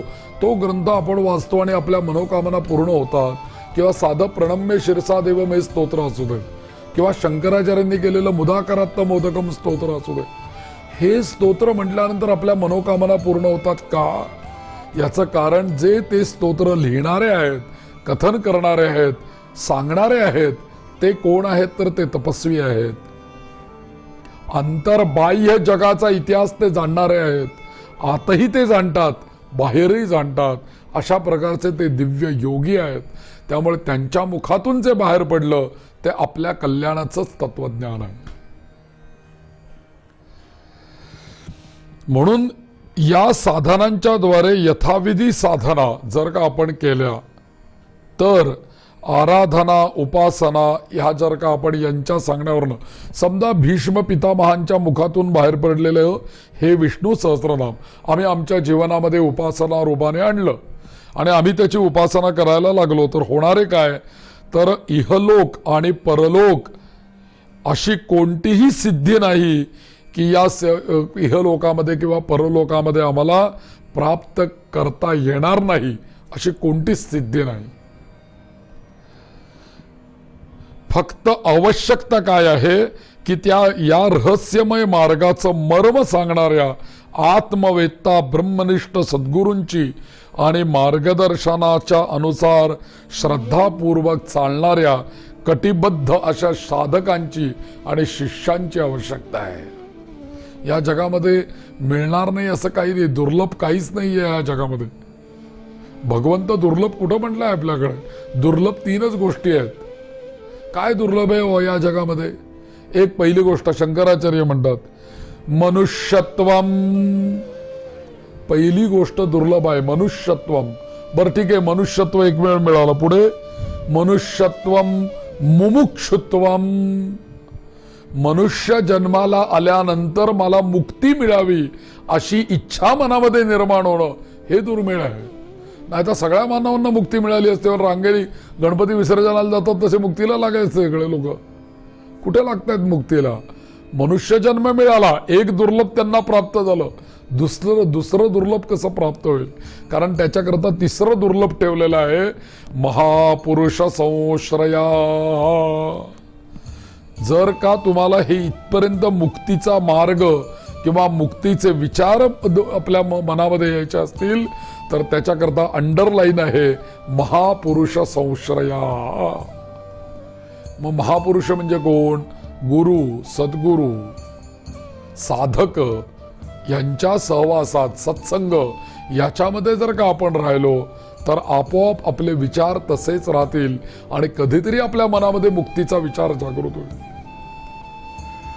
म्हणून इथे दुर्लभ आचार्य म्हणतात एक तर मनुष्यत्वम, मुमुक्षुत्वम, महापुरुष संश्रय, या 3च गोष्टी दुर्लभ आहेत. भगवंत दुर्लभ कुठेही नाही, भगवंत सुलभच आहे. तसं या सिद्धी सगळ्या सुलभ आहेत, कोणालाही मिळतील. अहो त्या गणेशपुरा पंचरत्न स्तोत्रामध्ये आचार्य म्हणतात, काय म्हणतात आचार्य की अरोगताम अदोषताम सुसाहितीम सुपुत्रताम समायुतायुरष्टभूतीम अभ्युपैति सोचरात. तुम्ही हे 5 श्लोकांचं गणपती स्तोत्र रोज म्हटलं तर अष्टसिद्धी ह्या तुमच्या दासी होतील म्हणतात. कुठे दुर्लभ आहेत अष्टसिद्धी? अणिमा, लघिमा, गरिमा, प्राकाम्या या सिद्धी सगळ्या मारुतीला अवगत आहेत. या सगळ्या सिद्धी तुमच्या दासी होतील केवळ पंचरत्न स्तोत्र जर का रोज म्हटलं तर. फक्त तिथे अंडरलाईन रोज म्हटलं तर आणि सातत्याने. तेच नेमकं आपलं होत नाही, त्यामुळे पुढचं काहीच आपल्याला मिळत नाही. आता एकाने विष्णू सहस्रनाम हे याच्यातनं आपल्याला फलनिष्पत्ती होण्याकरता रोज सकाळ, दुपार आणि संध्याकाळ असं 40 दिवसाचं एक अनुष्ठान दिलेलं आहे विष्णू सहस्रनामाचं. 40 दिवस मी वेगवेगळी अनुष्ठानं तुम्हाला या प्रवचनामध्ये मी सांगणार आहे. विष्णू सहस्रनामाचे कशी करायचे हे मी तुम्हाला सांगणार आहे. तर त्यापैकी एक 40 दिवसाचं अनुष्ठान करायला सांगितलेलं आहे. सातत्याने जर का रोज विष्णू सहस्रनाम 40 दिवस जर का म्हटलं तर आपली अडलेली अनेक कार्य मार्गी लागतील म्हणून त्यांनी सांगितलं. कुठलीही बाधा झाली असेल, कुठलीही पीडा असेल, कुठले संकल्प अर्धे राहिलेले असतील, विष्णूंच्या कृपेने ते मार्गे लागतील असं सांगितलेलं आहे. म्हणून 40 दिवसाचं अनुष्ठान म्हणजे गणनेच्या दृष्टीने किती दिवसाचं अनुष्ठान झालं? 1.25 महिन्याचं अनुष्ठान झालं. 1.25 महिना अनुष्ठान करून बघा. रोज सकाळ दुपार संध्याकाळ विष्णू सहस्त्रनाम म्हणायचं. आता 40 दिवसानंतर आपल्याला सिद्धी. आजच दुपारी मला एक फोन आला होता. माझा विष्णू सहस्त्रनामाचा व्हिडिओ ऐकला त्यांनी त्या अधिक महिन्यामध्ये, आणि त्यांनी सलग राखी पौर्णिमेपासून सुरू केलं विष्णू सहस्त्रनाम रोज 3 वेळाला म्हणायला. आता 40 दिवस होऊन गेले. तर त्या बाई मला विचारत होत्या दुपारी फोन करून, गुरुजी आता 40 दिवस झाले हो, अजून काय त्याचं फल काय मिळत नाहीये, असं का झालंय? तर म्हटलं तुम्हाला विष्णू सहस्त्रनामाचं फल मिळालं नाही असं मी तरी मानत नाही. अजून काही दिवस तुम्ही म्हणत राहा, आणि आजपर्यंत तुम्ही 40 दिवस जे काय म्हटलेलं ते कुठेही वाया गेलं नाही. त्याचं आज ना उद्या तुम्हाला ते फल मिळेल. कदाचित ते फल तिथून निघालंही असेल, पण आत्ताच्या काही परिस्थितीमुळे ते तुमच्यापर्यंत पोहोचत नसेल. अजून काही आवर्तनं झाल्यानंतर ते निश्चित त्याहीपेक्षा तुम्हाला हवं त्याच्यापेक्षा सुद्धा मोठं फल घेऊन तिथं तुम्हाला भगवान नारायण प्रत्यक्ष उभे असतील. तुम्हाला ते प्राप्त होईल. तुम्ही सोडता उपयोग नाही. त्याला सातत्य हे महत्वाचं आहे. म्हणून रोज म्हणणं हे त्यातलं महत्वाचं आहे. म्हणून दुर्लभ या गोष्टी नाहीच आहेत, पर फक्त गोष्ट एकच आहे, कटिबद्ध साधना करणं हे त्यातलं महत्वाचं मर्म आहे. रोज विष्णू सहस्त्रनाम म्हणणं हे महत्वाचं आहे. तर मग तुम्हाला सगळ्या गोष्टी त्यांनी फलश्रुती दिलेलीच आहे महर्षी व्यासांनी. ते सगळं तुम्हाला प्राप्त होणार आहे, पण तुम्ही रोज म्हटलं तर ते प्राप्त होणार आहे. मग पुढे काय सांगितलं की या विष्णू सहस्त्रनाम स्तोत्राच्या रूपामध्ये पितामह भीष्मांसारख्या महापुरुषांनी आपल्या एक असंच परमसत्य सुंदर परम आनंदप्रद अमूल्य साधन असं या विष्णू सहस्त्रनामाच्या रूपाने आपल्याला दिलेलं आहे. आणि ज्याचा लाभ घेऊन केवळ अंतर्बाह्य समृद्धीनं संपन्न होऊन आपण आपलं जीवन कृतार्थ करू शकतो, इतकं सामर्थ्य या विष्णू सहस्त्रनामामध्ये आहे. खरं पाहायला जर का गेलं तर विष्णू सहस्त्रनाम स्तोत्र ही मूळ जी वाणी आहे याच्यातली सगळी देववाणी संस्कृत वाणी आहे. हे काय मराठी नाही आहे. विश्वम विष्णुर्वषट्कारो भूतभव्य भवत्प्रभु भूतकृत भूतभृद्भावो भूतात्मा भूतभावना संस्कृत वाणी आहे. पण अशी श्लोकबद्धी केलेली आहे. परमयोगी सर्व शास्त्र पारंगत परमज्ञानी सिद्ध महापुरुष श्रीमत भगवान महाविष्णूंची ही नावं आहेत. आणि ही आद्य शंकराचार्य महाराजांनी लोककल्याणाकरता या संपूर्ण विष्णू सहस्त्रनामावरती भाष्य केलेलं आहे. आता बघा, महर्षी व्यास, तुम्हाला आपल्याला सर्वांना माहिती आहे की महर्षी व्यासांनी त्यांचा अवतार समाप्तीनंतर दर्शन जे दिलेलं आहे ना, ते आद्य शंकराचार्यांना दर्शन दिलेलं आहे महर्षी व्यासांनी. इतकंच नव्हे तर वयाच्या 20व्या वर्षी आद्य शंकराचार्य आपलं कार्य संपवून हिमालयात निघून जाणार होते. पण नेमके हिमालयामध्ये बद्रीनारायणला ते जायला निघणार. तिथेच व्यासांची गुंफा आहे आणि व्यास हे 7 चिरंजीवांपैकी एक आहेत. व्यासांना मृत्यू नाही आहे. अश्वत्थामा बलिर्व्यासो हनुमांश्च बिभीषणा कृपः परशुरामश्च सप्तैते चिरजीविना. म्हणून ते व्यास कालही होते, आजही आहेत, उद्याही असणार आहेत. त्या चिरंजीव महर्षी व्यासांनी आद्य शंकराचार्यांना वयाच्या 20व्या-21व्या वर्षी दर्शन दिलं आणि सांगितलं की अरे बाबा, तू कुठं निघालास आत्ता, तुझं अजून काही काम शिल्लक राहिलेलं आहे. मी सांगितलेल्या विष्णू सहस्त्रनामावरती तू भाष्य कर, गीतेवरती भाष्य लिही, आणि मग मात्र तू तुला तुझ्या मार्गाने. त्याच्यानंतर पुढे 10 वर्ष शंकराचार्य राहिले, 15 वर्ष जवळजवळ सगळी ही भाष्य लिहिली. आणि नंतर शंकराचार्य केदारनाथाला हिमालयामध्ये निघून गेलेले. म्हणून याच्यावरती पहिलं भाष्य या जगामधलं कोणाचं मिळतं या विष्णू सहस्त्रनामावरती, तर ते शंकराचार्यांचंच भाष्य मिळतं. अर्थात शंकराचार्यांचं भाष्य म्हणजे अद्वैत तत्वज्ञान त्याच्यामधनं आपल्याला प्राप्त होतं. मूळ अद्वैत तत्वज्ञान सगळं. मग या संस्कृत भाषेमध्ये सविस्तर भाष्य या शंकराचार्यांनी केलं आणि ही रचना जी ज्ञानी आणि भक्त म्हणजे केवळ ज्याला ज्ञान मार्गाने जायचंय त्याला सुद्धा हे भाष्य उपयोगी आहे आणि ज्याला भक्ती मार्गाने जायचंय त्याला सुद्धा हे भाष्य उपयुक्त आहे। ज्ञान आणि भक्ती या दोन्ही गोष्टी सारख्या शंकराचार्यांच्या स्तोत्रांमधून आपल्याला बघायला मिळतात। कारण भक्ती ही ज्ञानाची पहिली पायरी आहे।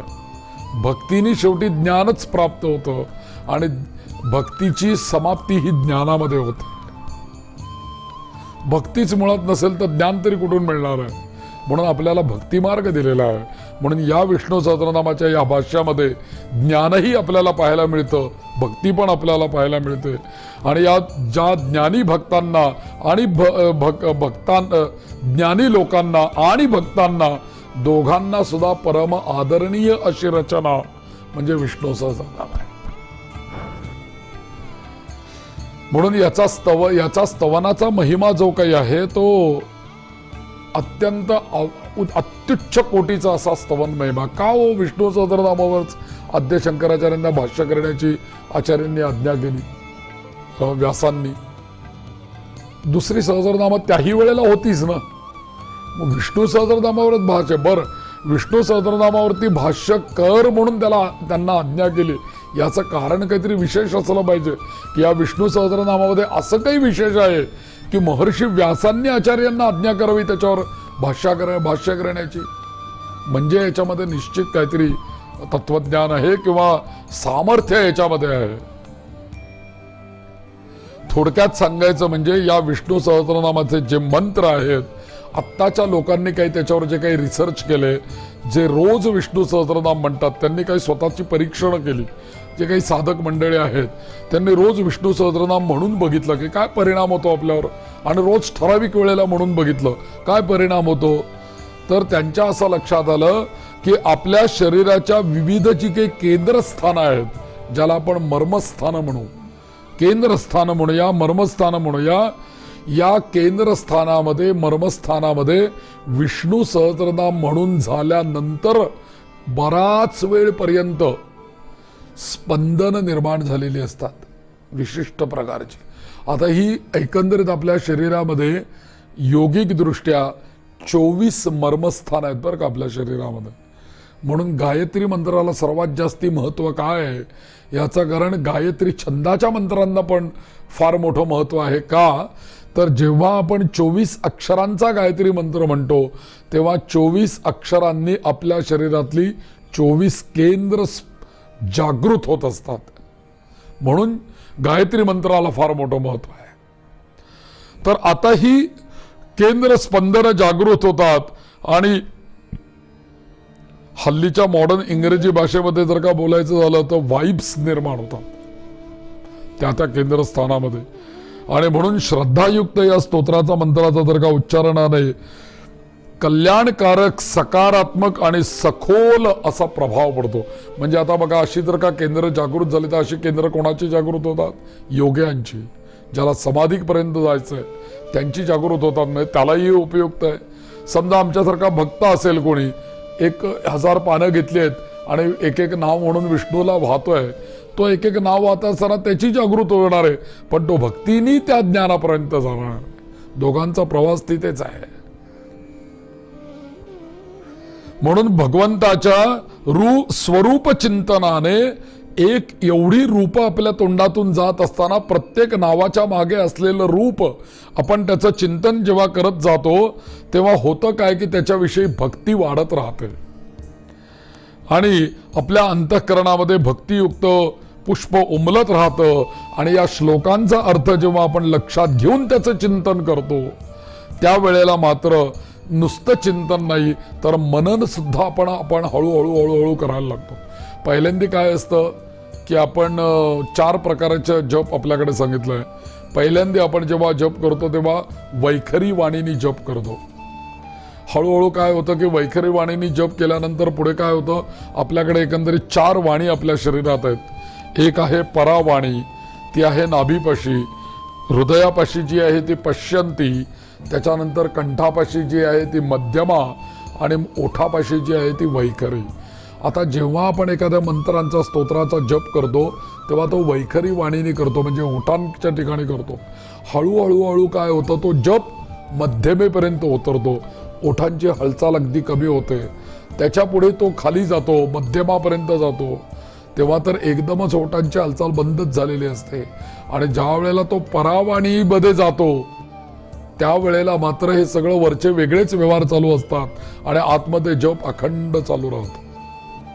म्हणून पराही परतली ते कैचा हा हेत, जन्म मरणाचा पुरला असे अंत. ही परावाणी इथे आहे. मग या सगळ्यात जास्ती श्रेष्ठ वाणी जी आहे ती परावाणी आहे. पण इथपर्यंत ते विष्णू सहस्रनाम पोचण्यासाठी एकदम पोचेल का हो? आज म्हणायला सुरुवात केली तर उद्या लागलो परावाणीमध्ये, असं नाही होऊ शकत.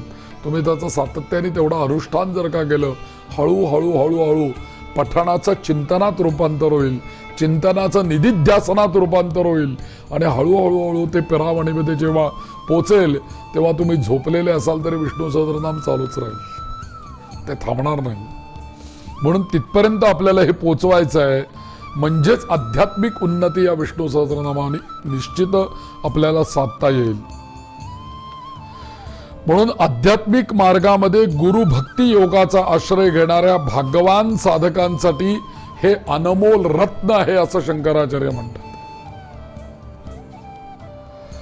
आणि जो आत्मवेत्ता, ब्रह्मवेत्ता, ब्रह्मनिष्ठ आपले सद्गुरूच सर्वतोपरी आहेत, ज्याप्रमाणे भगवान शंकर श्री गुरु गीतेमध्ये म्हणतात, गुरुहु शिवो गुरुर्देवो गुरुर्बंधु शरीरिणाम गुरुरात्मा गुरुर्जीवी गुरोरन्यन्य विद्यते. म्हणून मानवाकरता काय आहेत?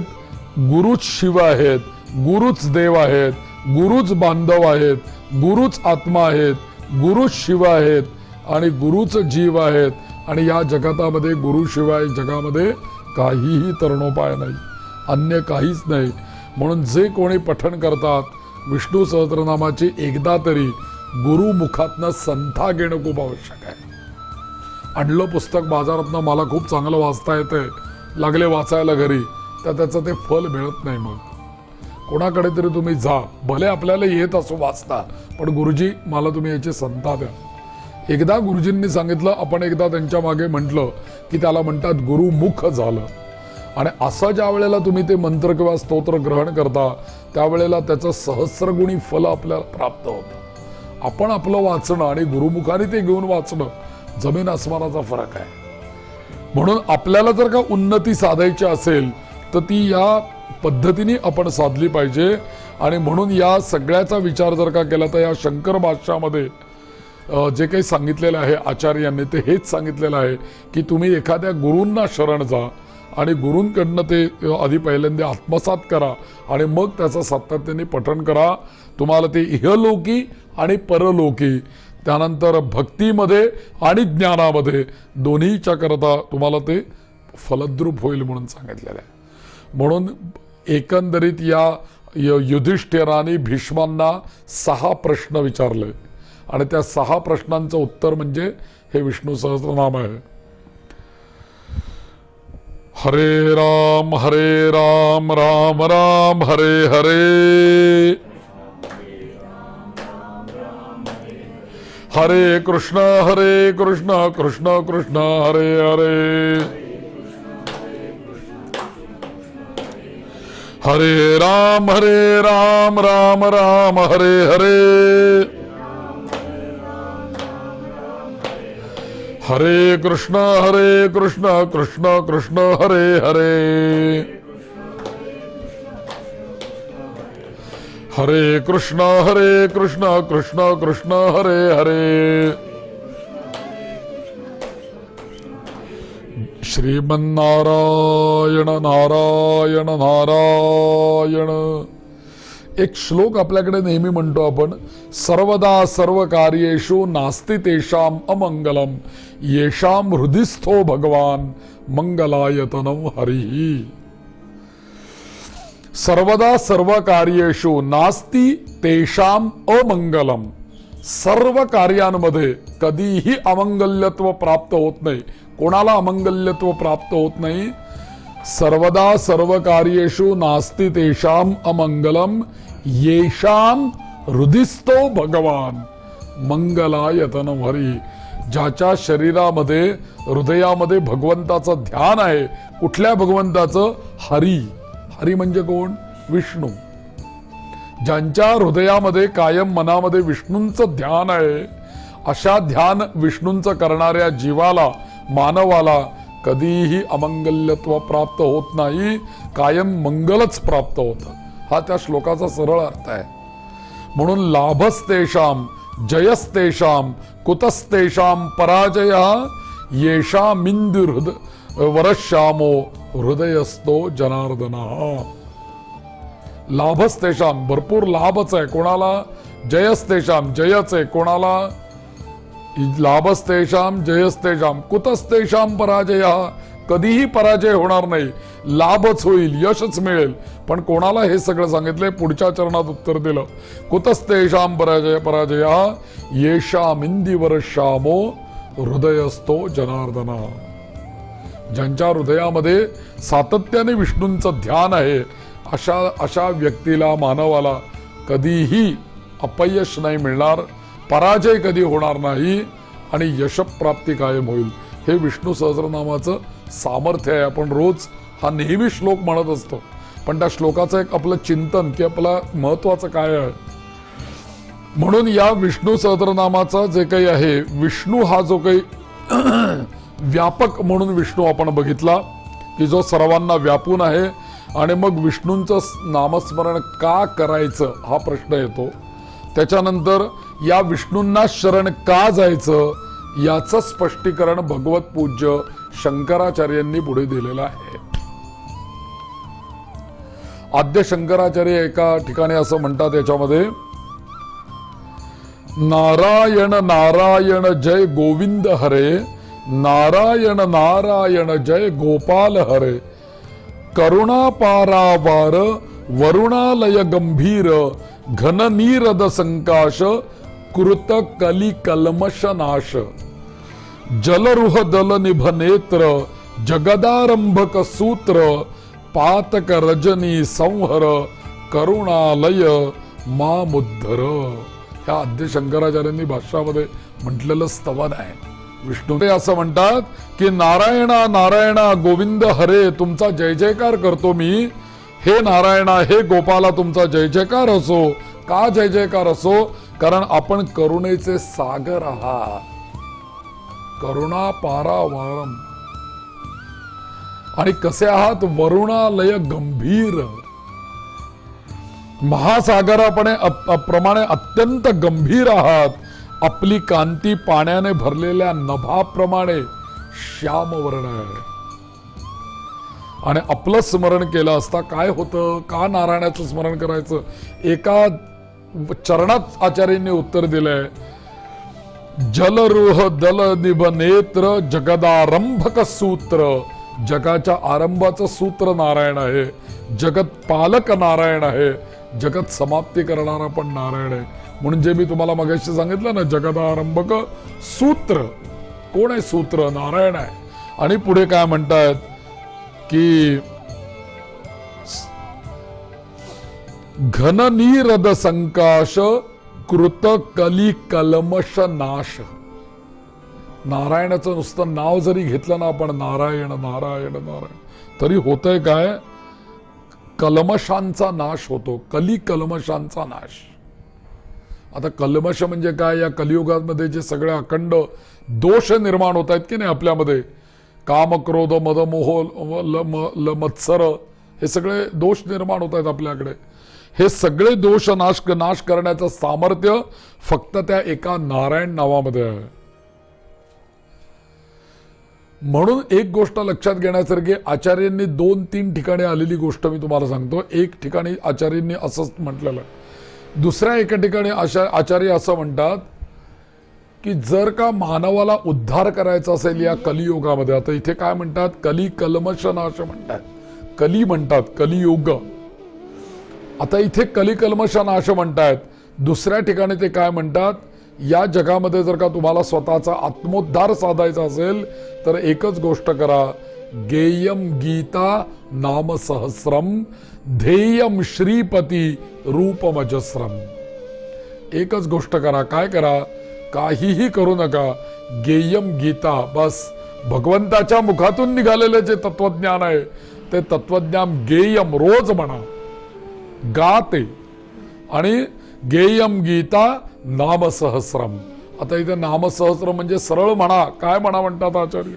विष्णू सहस्रनाम म्हणा. आणि काय करा? हे दोन्ही करत असताना ध्येयम श्रीपती, ध्यान एकच ठेवा. कोणाचं? शांताकारम भुजगशयनम, हे ध्यान समोर ठेवा. ध्येयम श्रीपती रूपमजस्रम देयम दीन जनाय च वित्तम. अजून काय करा? देयन दीन जनाय च वित्तम, म्हणजे ज्यांना कोणाला गरज आहे ना, काही वित्त पाहिजे, काही दान पाहिजे, देऊन टाका त्यांना. आणि सज्जन संगे नेयम चित्तम, हे सगळ्यात अवघड ठेवलं त्यांनी. सज्जन संगे नेयम चित्तम. आम्ही आता इथे खळदकर गुरुजी पुरुषोत्तमानंद स्वामींच्या दारात येऊन इथे बसणार आहेत विष्णू सहस्रनाम सांगायला.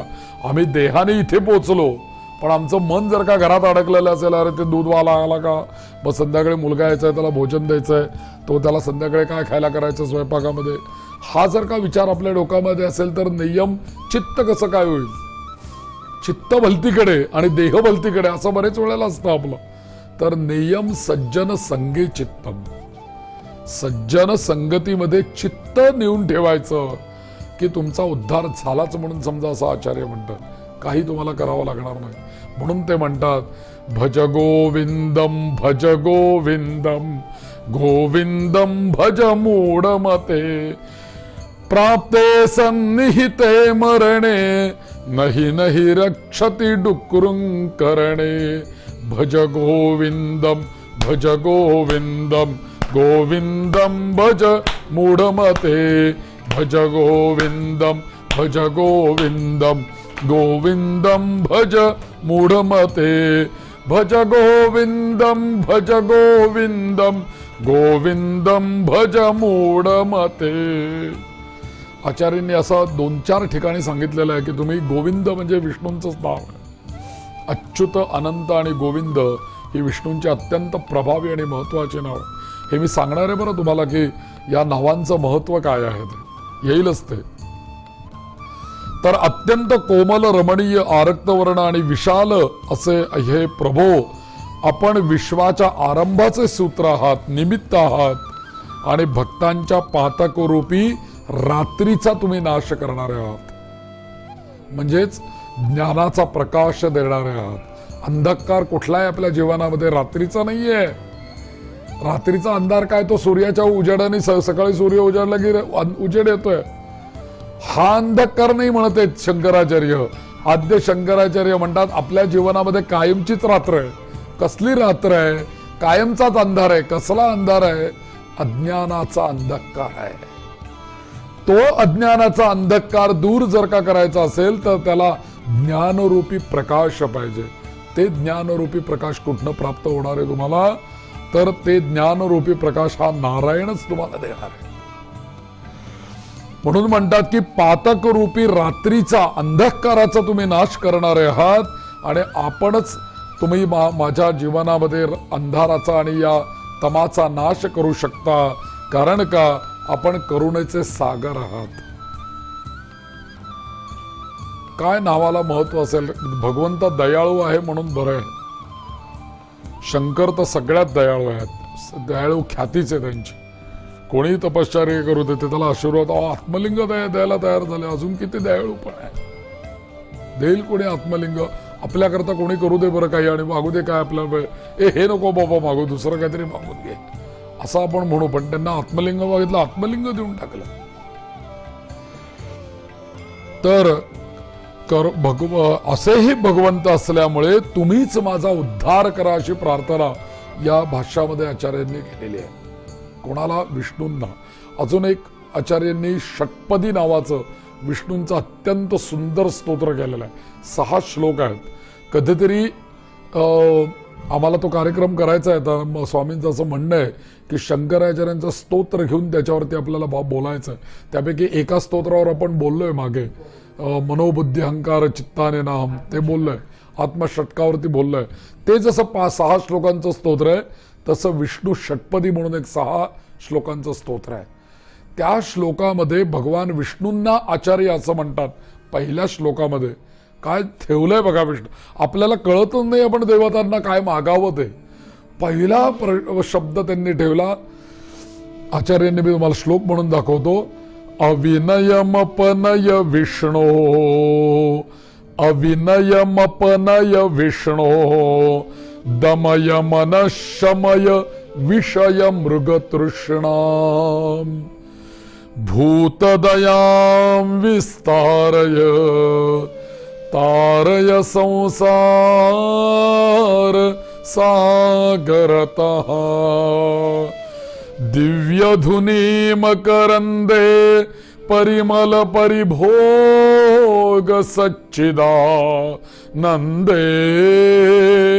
श्रीपति पदार विंदे भवभय खेदच्छिदे वंदे.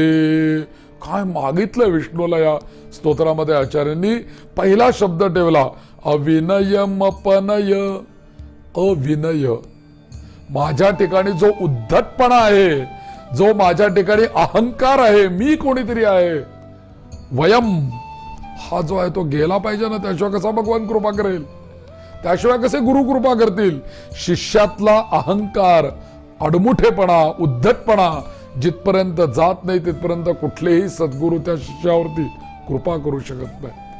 म्हणून पहिला शब्द ठेवला विष्णूंच्या चरणाशी आचार्यांनी, अविनयम अपनय, माझा उद्धटपणा काढून टाका. विष्णू हो, मग उद्धटपणा जाण्यासाठी अजून काय मला पाहिजे? दमय मनः, माझ्या मनाला दमन करायला शिकवा.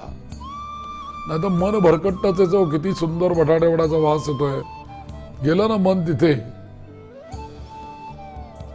लगेच तोंडामध्ये पाणी पाणी येतोय. बटाटा वडा म्हटल्याबरोबर इतकं ते मनाला ते बटाट्या वड्याची सवय झालेली आहे. म्हणजे दमय मनशमय, हे मन जे सगळीकडे कुठल्या तरी विषयात अडकतंय ते शेवटी आधी मनच जात आहे, मग इंद्रिय जात आहेत. म्हणून दमय मन, मग मनालाच जर का दमन केलं तर मी, पण ते दमन कोणाच्या कृपेने करणार? श्रीपतीच्या कृपेने. दमय मनश, आणि पुढे म्हणतात शमय विषय मृगतृष्णाम, माझ्या या विषयांची जी काही तहान लागलेली आहे माझ्या इंद्रियांना, ती या मृगतृष्णाम, या मृगा जळासारखी तहान लागलेली आहे की जी कधी शमन होणार नाहीये. अशा परिस्थितीत ती माझी विषय मृगतृष्णाम शमय, थांबव तुम्हाला, विषय मृगतृष्णाम. आणि हे सगळं होताना मला काय पाहिजे? हेच नेमकं आपल्याकडे नसतं. भूतदयाम विस्तारय, या जगातल्या प्रत्येक जीवाविषयी, तो भले मुंगी का असेना, ढेकून का असेना, नाही तर मोठा हत्ती का असेना, भूतदयाम विस्तारय, त्या प्रत्येक जीवाविषयी माझं अंतःकरण संतांसारखं झालं पाहिजे. संतांच्या मनात कसा दयाभाव आहे, कसा करुणा भाव आहे, तो भाव माझ्या ठिकाणी जागृत व्हायला पाहिजे. आचार्य हे मागतायत नारायणाला. भूतदया आहे का आपल्याकडे? भूतदया, भूतदयाम विस्तारय. म्हणून वैष्णव जन तो तेणे कहिये, पीड पराई जाने रे. वैष्णव जन तो, कोण खरा विष्णू भक्त आहे? जो भूतदयाम विस्तार आहे. आणि असं जर का तुमच्याकडे हे सगळ्या वरच्या क्वालिटी आल्या तर पुढची गोष्ट आपोआप घडणार आहे. भूतदयाम विस्तारय तारय संसार सागरतः, या संसार रूपी सागरातनं विष्णू आम्हाला सहज तारून घेऊन जाणार आहे. पण त्याच्याकरता हे सगळं आधीचा लागेल.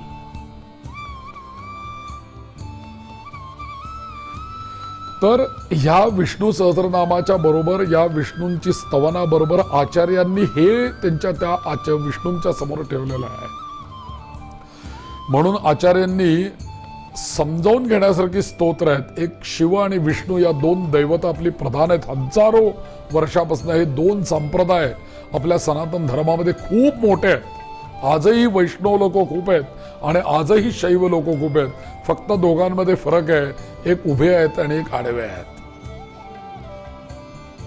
तेवढा जर का फरक सोडला तर आचार्य म्हणतात दोघांमधलं तत्व एकच आहे. कारण शेवटी हरी आणि हर दोघांमध्ये मानू नये भेद, एका वेलांटीचा भेद. हरी हर एक वेलांटीचा भेद आहे.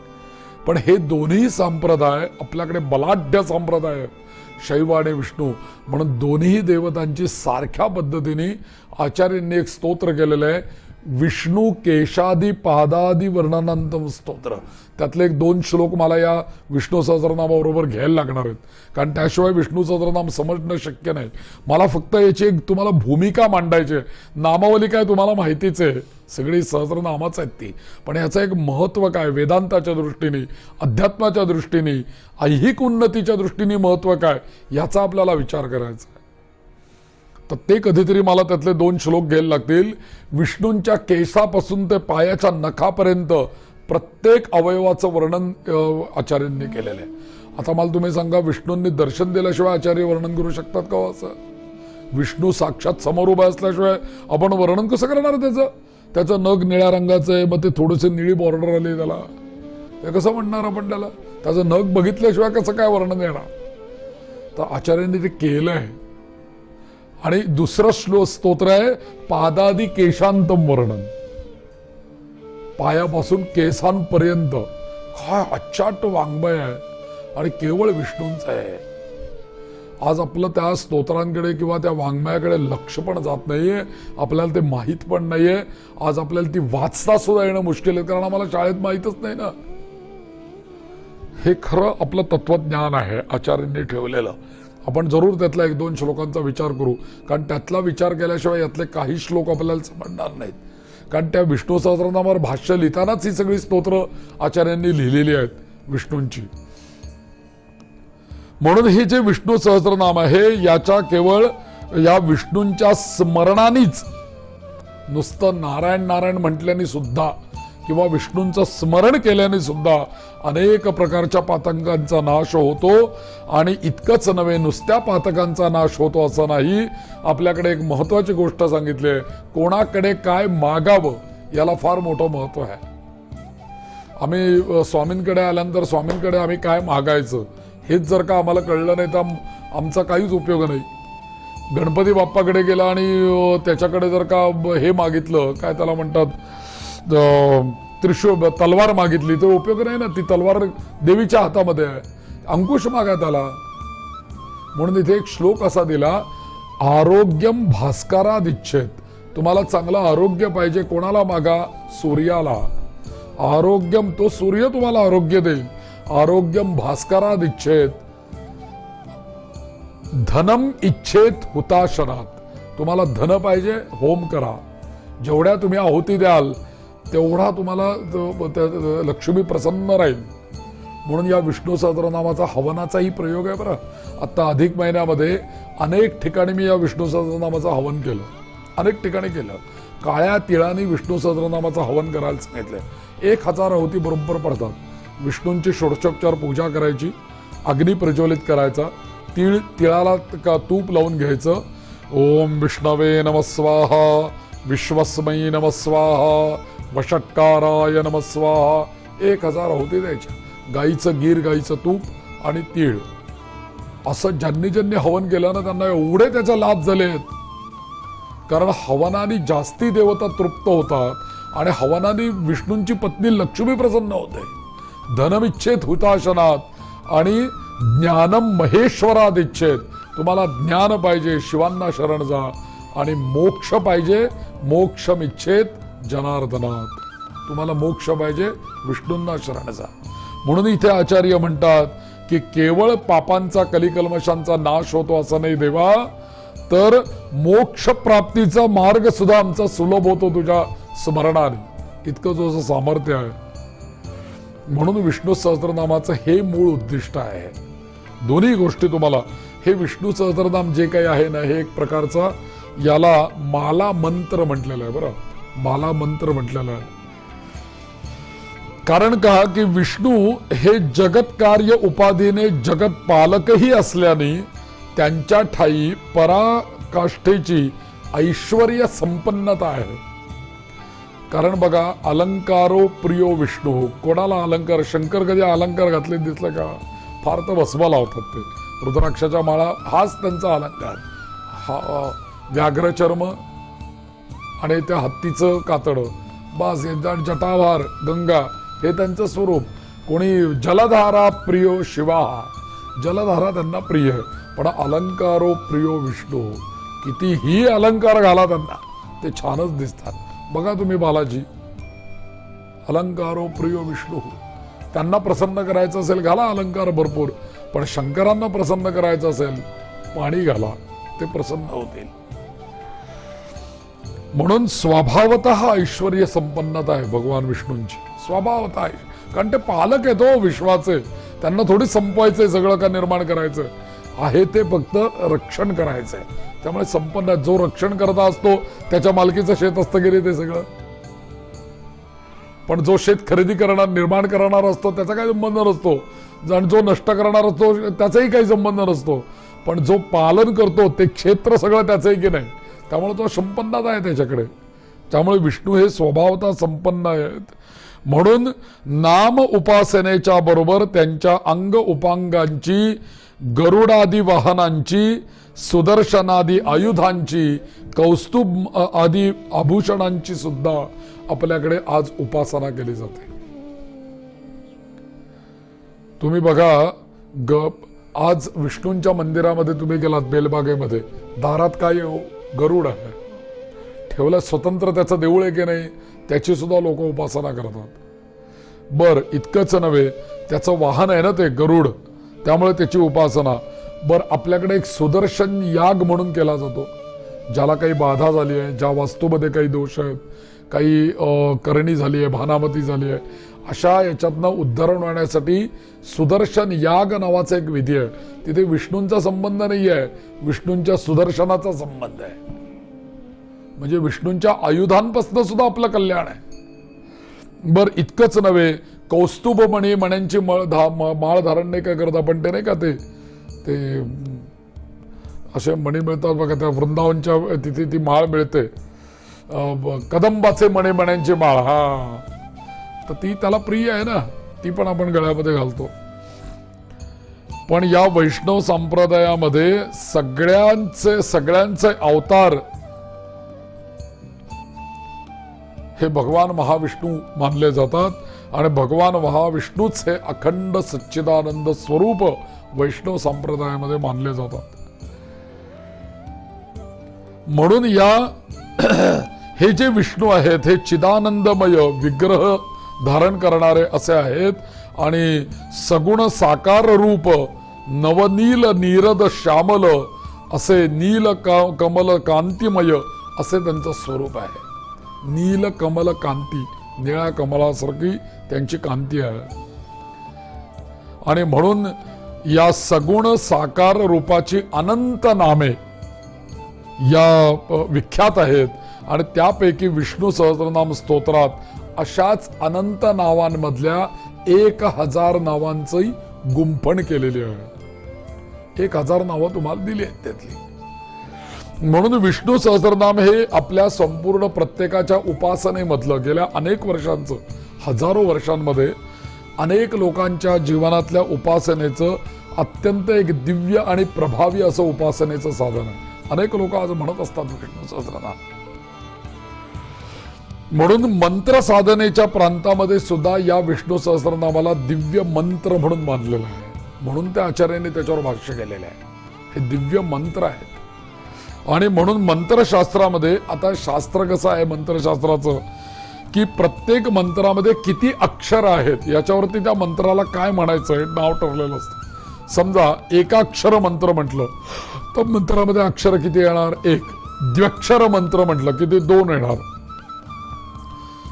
त्याच्यानंतर षडक्षरी मंत्र म्हटलं 6 अक्षर येणार. तर एकाक्षर मंत्र, षडक्षरी मंत्र, द्व्यक्षरी मंत्र असे अनेक त्या अक्षरांच्या व्यंजनाप्रमाणे हे येतात. षडक्षरी, द्वादशाक्षरी असे मंत्र होतात. पण इथे विष्णू सहस्रनामाला म्हटलेलं आहे माला मंत्र. मग माला मंत्र कोणाला म्हणायचं, त्याची काय व्याख्या आहे? दत्त महाराजांचं पण आहे ना माला मंत्र. मग माला मंत्र कोणाला म्हणायचं, त्याची व्याख्या मंत्रशास्त्रामध्ये काय आलेली आहे? तर ज्या मंत्रांच्या मध्ये अक्षरांची गणना केली असता 32 अक्षरांच्या पेक्षा जास्ती अक्षर असतात त्याला माला मंत्र म्हणायचं, असं शास्त्र सांगितलंय. कायम हा सिद्धांत आहे, लक्षात ठेवा. मंत्रशास्त्राचा हा लक्षातच ठेवायचा. काय 32 पेक्षा जास्ती अक्षर त्या श्लोकामध्ये आली की समजायचं तो माला मंत्र आहे. 32 पर्यंत आली तर ती कमी अनुष्टुप छंदातला, त्रिष्टुप छंदातला तो मंत्र आहे. पण 32च्या पुढे अक्षरे गेली, 8 चौक 32, 8 अक्षरांचं एक चरण होतं ना, 8 8 8 8 8 चौक 32, आणि त्याच्या पुढे ते अजून श्लोक संपलाच नाही, डबल दंड आलाच नाही, समजायचं तो माला मंत्र आहे. मग असा माला मंत्र म्हणता येतं. म्हणून या विष्णू सहस्रनामाला काय म्हणतात भीष्म, की अस्य श्री विष्णोर दिव्य सहस्रमाला मंत्रस्य.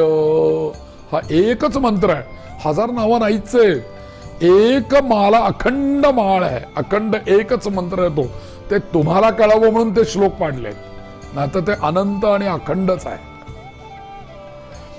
म्हणून या स्तोत्रामध्ये भगवंताची 1000 नावं गुंफलेली आहेत.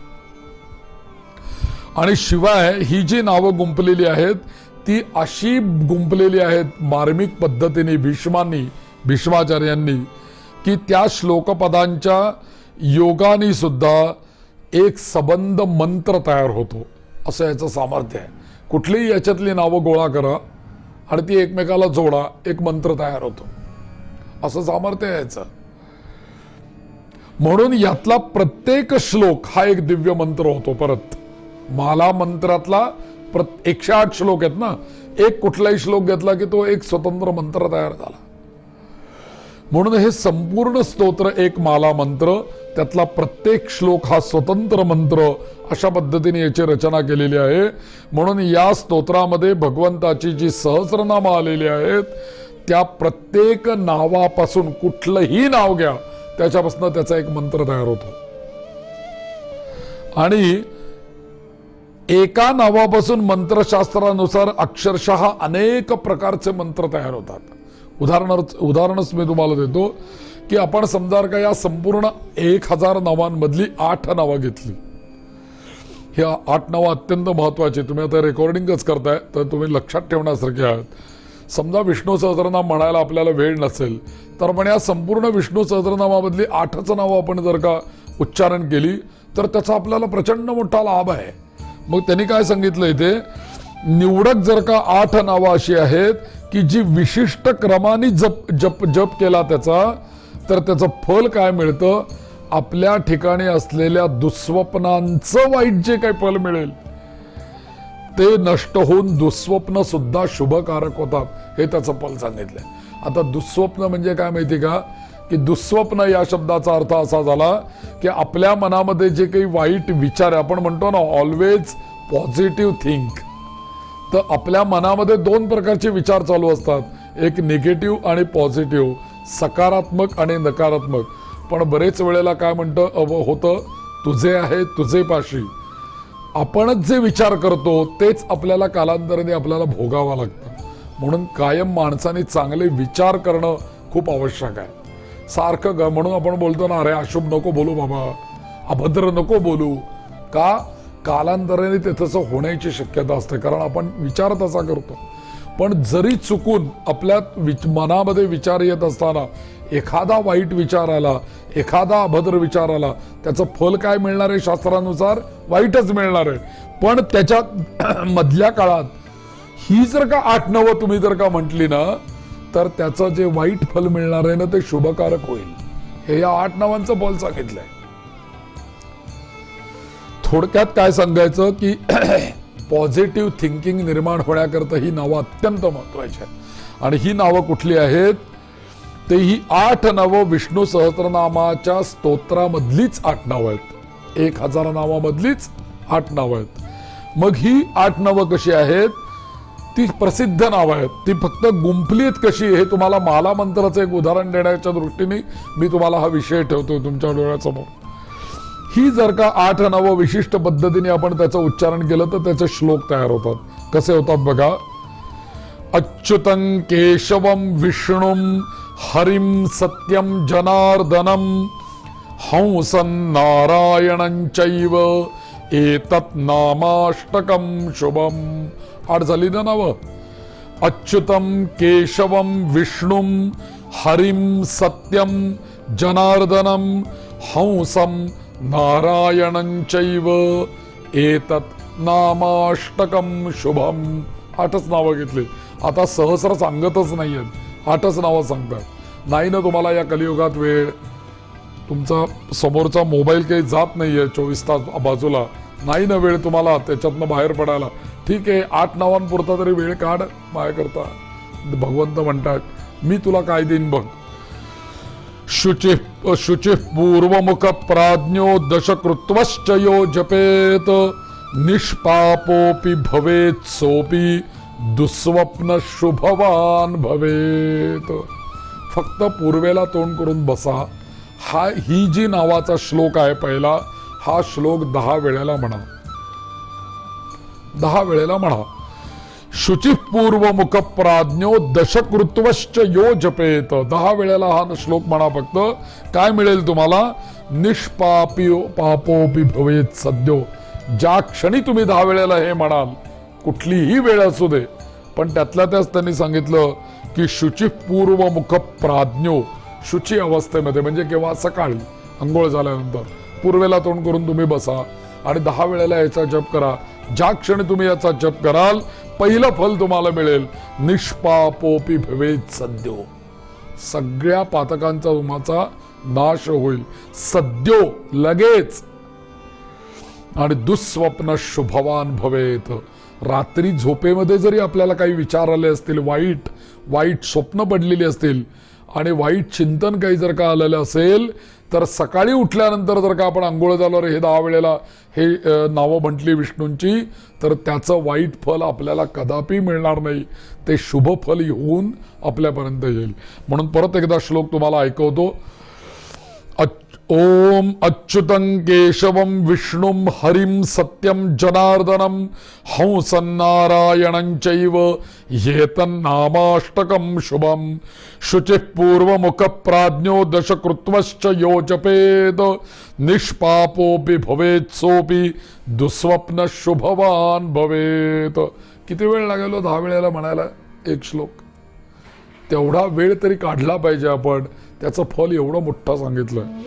आता अच्युत हे नाव जे आहे या विष्णू सहस्रनामामध्ये 100 क्रमांकाचं अच्युत नाव येतं.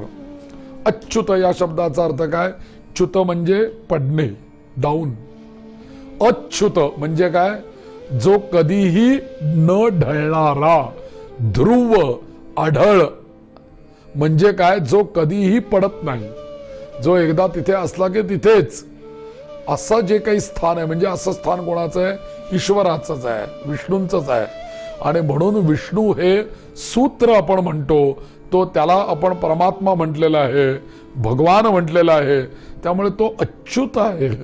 बरं, दुसरं नाव कुठलं सांगितलं त्यांनी? केशव. केशव सांगितलं. त्याचा अर्थ मी तुम्हाला सांगणार आहे. त्यानंतर विष्णू म्हणजे व्यापक सगळ्यांना. हरी म्हणजे हरी हा निर्गुण आहे. बरं, पहिलं नाव हरी आहे. आम्ही वेदमंत्रांचं उच्चारण करत असताना म्हणतो काय? हरिः ओम गणानान्त्वा. हरी नाव पहिलं येतं. हे जे निर्गुण निराकार ईश्वरीय तत्व आहे ना, त्यालाच हरी म्हटलेलं. हे निर्गुण निराकार ईश्वरीय तत्व साकारलं पहिल्यांदा, ते ध्वनी रूपाने साकारलं. आणि तो ध्वनी अनाहत ध्वनी म्हणजे ओंकार. म्हणून मंत्रांच्या आधी म्हणतो आपण हरिः ओम. आणि ओम मधून सगळी बाराखडी निर्माण झाली, वर्ण आणि स्वर निर्माण झाले, आणि त्यातनं निर्माण झाले ते शब्द आणि मंत्र. म्हणून कुठलाही मंत्र म्हणताना हरिः ओम असं आलं. म्हणून हरी या नावाला फार मोठं महत्व आहे. त्यानंतर सत्य, जनार्दन, हंस आणि नारायण अशी 8 नावं आपल्याला फक्त म्हणायची आहेत. जर का ही 8 नावं म्हटली तर आपली दुःस्वप्न ही शुभकारक होऊन जातात असं सांगितलेलं आहे. आता या विष्णू सहस्रनामाचं पहिलं एक प्रास्ताविक आहे, त्यातला पहिला एक श्लोक म्हणू आणि आज थांबू. उद्या ही सगळी प्रस्तावना समजावून घेऊ. म्हणजे काय की जी आपल्याला पहिली श्लोक येतात ना, यस्य स्मरण मात्रेण जन्म संसार बंधनात विमुच्यते नमस्तस्मै विष्णवे प्रभविष्णवे नमः समस्त भूतानां आदिभूताय भूभृते अनेक रूप रूपाय विष्णवे प्रभविष्णवे. ही प्रस्तावना दिली आहे बघा. आणि त्याच्यामध्ये युधिष्ठिराने प्रश्न विचारले आहेत आणि भीष्मांनी त्याची उत्तरं दिलेली आहेत. इथे तो संवाद सुरू होतो. मग ते प्रश्नच आपल्याला मुळात कळले पाहिजेत काय आहेत ते, आणि मग आपल्याला त्या विष्णू सहस्रनामाचं खऱ्या अर्थाने महात्म्य कळेल. त्याशिवाय आपल्याला समजणार नाही. त्यामुळे ही प्रस्तावना आधी आपल्याला समजावून घेऊ आपण. तर आज आपण इथे थांबूया. ही 8 नावं आपण ऐकली ती लक्षात ठेवा. याचं चिंतन आपल्याला करायचं आहे. याचं अजूनही काही फलं आहेत ती मी तुम्हाला उद्या तुम्हाला सांगतो की त्याचे अजून काय फलं.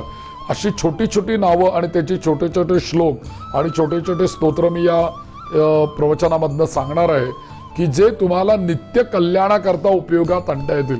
कारण विष्णू सहस्रनाम म्हणायला 20-25 मिनिटं लागतात. ही छोटे छोटे श्लोक तुम्ही सहज म्हणू शकता की नाही. अगदी तुम्हाला मी एका मंत्राचं महात्म्य सांगेन.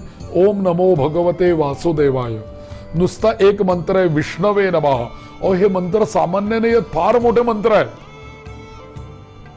याचा महात्म्यच मी तुम्हाला सांगतो की याला का महत्व आहे. आणि याचा जर का आपण विशिष्ट पद्धतीने जप केला ना तर कितीतरी असाध्य गोष्टी साध्य होतील जीवनामध्ये. फार मोठं काही म्हणण्याची आवश्यकताच नाहीये. नुसतं विष्णवे नमः विष्णवे नमः विष्णवे नमः विष्णवे नमः पंचाक्षर विष्णवे नमः विष्णवे नमः किंवा ओम नमो भगवते वासुदेवाय 12 अक्षर. हे जे मंत्र आहेत वेगवेगळे यांचं सगळ्याचं महात्म्य मी तुम्हाला सांगणार आहे. विष्णू सहस्रनामाचं पुस्तक जर का तुमच्याकडे असेल तर उद्या घेऊनच या. कारण ही प्रस्तावना जी सुरुवातीचे श्लोक जे मी वाचणार आहे ते तुमच्याही समोर असले म्हणजे मी इथे वाचताना तुम्हाला त्यातल्या शब्दांचे अर्थ लक्षात येतील की हा इथं प्रश्न काय आहे, त्याचं उत्तर काय, किंवा त्यातलं मर्म काय आहे ते मी तुम्हाला उद्या सांगेन. मग ते आधी प्रस्तावना समजली. आता ध्यान आज आपल्याला समजलं, शांताकरम भुजगशयनम. त्यानंतर हे एक नावाचं स्तोत्र तुम्हाला महात्म्य सांगितलं. शंकराचार्यांनी विष्णूंकडे काय मागितलंय हे पण मी तुम्हाला आजच्या प्रवचनात सांगितलं. हळूहळू त्या विषयामध्ये आपल्याला, कारण विषय हा समुद्रासारखा व्यापक आहे, हळूहळू त्याच्यामध्ये आपण प्रवेश करूया. आणि त्याच्यातनं जेवढं भगवंताच्या कृपेने, त्या नारायणाच्या कृपेने जेवढं म्हणून काही उलगडून सांगता येईल तेवढं मी तुम्हाला उलगडून सांगण्याचा प्रयत्न करेल. ओम श्रीराम जय राम जय जय राम. श्रीराम जय राम जय जय राम.